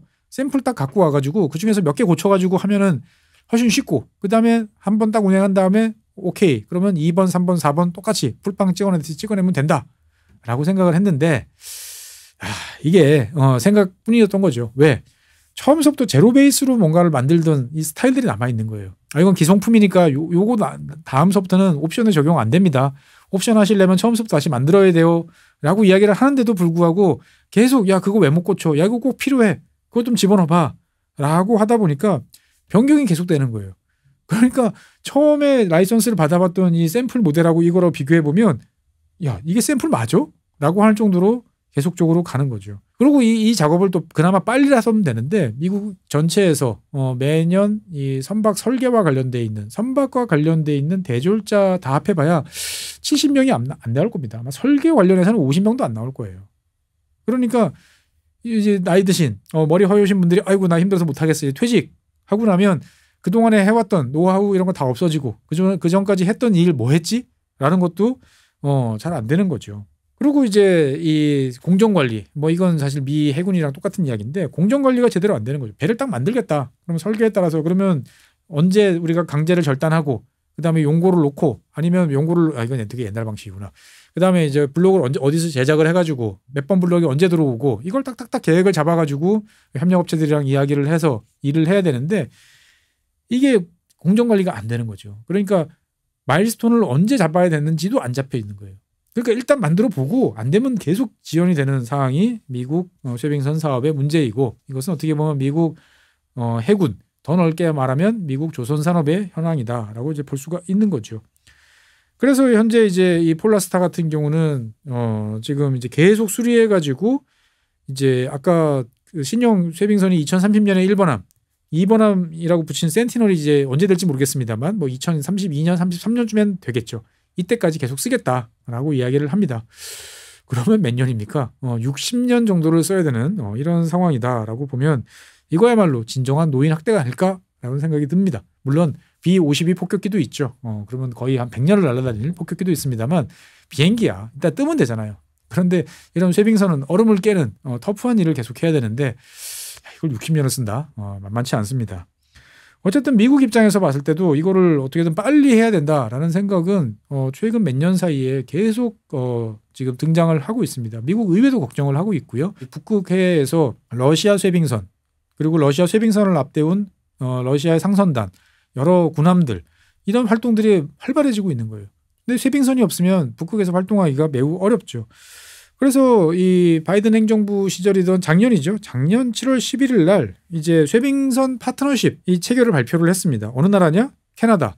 그다음에 핀란드. 이 세 개 나라와 이제 MOU를 체결을 이제 했고 여기에 따라서 뭔가를 만들어 보자. 이 세 나라가 같이 해보자라는 거죠. 그래서 일단 기본적으로 뭐 쉐빙선과 관련되어 있는 정보 교환, 그다음에 인력 개발. 사실 미국 입장에서 봤을 때 사람이 없거든요. 그러니까 사람을 키우려고 해도 누가 가르쳐 줘야 되잖아요. 특히나 이런 쉐빙선 같은 전문화된 것은 전 세계를 뒤져도 어떻게 설계하는지 어떻게 만들어야 되는지 아는 사람이 별로 없으니까 당연히 인력 개발에 대해서 협력도 좀 받고 캐나다도 사실 쉐빙선을 꽤 잘 만드는 나라죠. 그다음에 우리가 공통으로 쓰는 쉐빙선을 만들어서 설계를 해가지고 공동으로 발주하면 바잉 파워를 통해 가지고 가격을 안정적으로 관리할 수 있지 않겠느냐라는 생각도 지금 하고 있습니다. 그래서 이제 이 세 나라의 어떤 이러한 아이스라고 부르는 IC라고 부르는 이 쉐빙선 건조 이제 협정인데 여기에 대해서 이제 핀란드가 사실 상당히 이제 관심을 많이 보이고 있습니다. 왜? 핀란드 입장에서 봤을 때 이 쉐빙선은 미국 입장에서 충분히 해외에 맡기지 않으면 안 될 선박으로 지금 보고 있는 거죠. 그러니까 미국 해안경비대가 지금 설계하고 여러 가지 삽을 들고 있는 저 사업을 핀란드가 주도해서 갈 수 있지 않을까라고 생각이 드는 거죠. 아까 미국이 쉐빙선 3척 만드는데 처음 계획할 때 32억 달러. 그러다가 최대 이제 뭐 60억 달러 뭐 이런 이야기도 나오잖아요. 그러니까 한 척당 적어도 10억 달러는 지불해야 된다라고 이야기를 하는데 핀란드는 그런 이야기를 볼 때마다 우리는 2억 5천만 달러 정도면 충분히 가능. 풀옵션 단어도 3억 달러 안 듬. 뭐 이런 식으로 이야기를 하는 거죠. 납기는 언제? 지금서부터 만들기 시작하면은 설계 다 있다는 전제로 조건하면은 24개월이면 끝나. 라고 이야기를 하고 있습니다. 그러니까 이제 핀란드 같은 경우는 다른 나라의 쉐빙선 건조도 많이 해주고요. 그다음에 자기들이 만든 쉐빙선을 이렇게 용선이라고 그러죠. 대여를 해서 다른 나라가 쓸 수 있도록 또 많이 해줍니다. 지금은 이제 안 되는 이야기일 텐데 러시아가 보유하고 있는 46척의 쉐빙선 중에서도 2척은 핀란드가 건조를 했던 거예요. 그러니까 핀란드한테 외주 줘서 핀란드가 만들어서 이제 납품을 한 이런 것이다라고 이제 볼 수가 있겠습니다. 그러니까 이게 뭐 작은 것도 아니고요. 원자력 쉐빙선이 그래요. 그러니까 원자로가 들어갈 자리 빼고 나머지는 다 핀란드에서 만들어서 납품. 그러면 이제 러시아에서는 원자로만 딱 앉혀가지고 연결하면 완공. 이런 식으로 작업을 했다라는 거죠. 여기까지 이야기를 들으시면 이제 이 조선 산업에 대해서 관심이 좀 많으신 분들은 야, 미국의 존스법 있잖아. 그것 때문에 안 되는 거 아니야? 라고 이야기를 하는데 이 존스법에 대해서 이제 규정을 잘 읽어보면 이게 이제 해안 경비대, 미국은 이제 해군 말고 또 막강한 세력을 자랑하는 해안 경비대가 있는데 이 존스법은 해안 경비대에 대해서는 따로 규정해 놓지 않고 있어요. 그러니까 법을 넓게 해석하면 걸릴 수도 있지만 좁게 보면 해안 경비대는 존스법 적용 안 받는데? 라고 볼 수도 있는 거죠. 하지만 문제는 다른 법률에서 이제 외국 조선소의 건조에 대해서는 대통령이 실제로 판단해서 승인을 해야 된다라는 조항들이 있는 법이 한 2개 정도 있어요. 그러니까 어떻든 트럼프 대통령이 결심해야 되는 문제인데 트럼프 대통령이 화면에 보시는 것처럼 40척 이렇게 질렀는데 트럼프 대통령도 잘 알아요. 미국 내 조선소에서 그렇게 많은 쇄빙선을 한꺼번에 뽑아낼 수 없다는 것을. 그러면 결국은 해외로 파트너를 찾아서 가야 될 것이고 그 파트너 첫 번째는 우리는 대한민국이 되면 좋겠지만 지금 이제 바이든 행정부가 체결했던 이 쇄빙선 관련 협정을 체결한 핀란드가 우선순위일까 아닐까 싶은데 과연 트럼프가 이거를 인정해 줄까? 새로 해! 라고 이야기를 할 수도 있을 것 같습니다. 어쨌든 이 트럼프 대통령 같은 경우는 첫 번째 임기 때도 이 쇄빙선과 관련돼서 이 쇄빙선을 빨리 만들지 않으면 안 된다. 다그치는 이 메모 각서라고 그러죠. 이거를 작성해서 행정기관에 이제 공유를 시킨 적도 있고 어쨌든 트럼프 대통령 입장에서 봤을 때도 이 쇄빙선에 대해서는 잘 알고 있어요. 6척을 반드시 빨리 확보를 해야 된다라고 이야기를 하고 있고요. 그 당시에 첫 번째 때에서도 필요하면 임대를 해서라도 일단 미국 내 쇄빙선이 6척이 다 가동될 수 있도록 해야 된다라고까지 이야기를 했으니까 이번에 40척, 40척은 아니지만 최소한 6척은 빨리 만들어야 되지 않을까라는 생각이 듭니다. 이 일감이 우리나라에 들어왔으면 좋겠다라는 생각도 들고 다른 한편으로 보면은 미국 트럼프의 여러 가지 압력에 대해서 우리나라가 조선업을 잘 활용해야 된다라는 이야기도 많이 나오는데 그 하나의 아이템으로서 쇄빙선도 좀 이야기가 됐으면 좋겠습니다. 우리나라가 예전에 이제 쇄빙이라고 하면 사실 내빙이겠죠.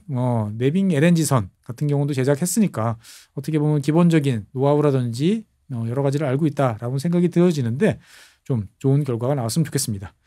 네, 오늘은 미국에서 노인 학대를 계속하고 있는 미국 쇄빙선과 관련된 이야기를 해봤습니다. 다음 시간에는 새로운 주제로 여러분들 찾아뵙겠습니다. 감사합니다.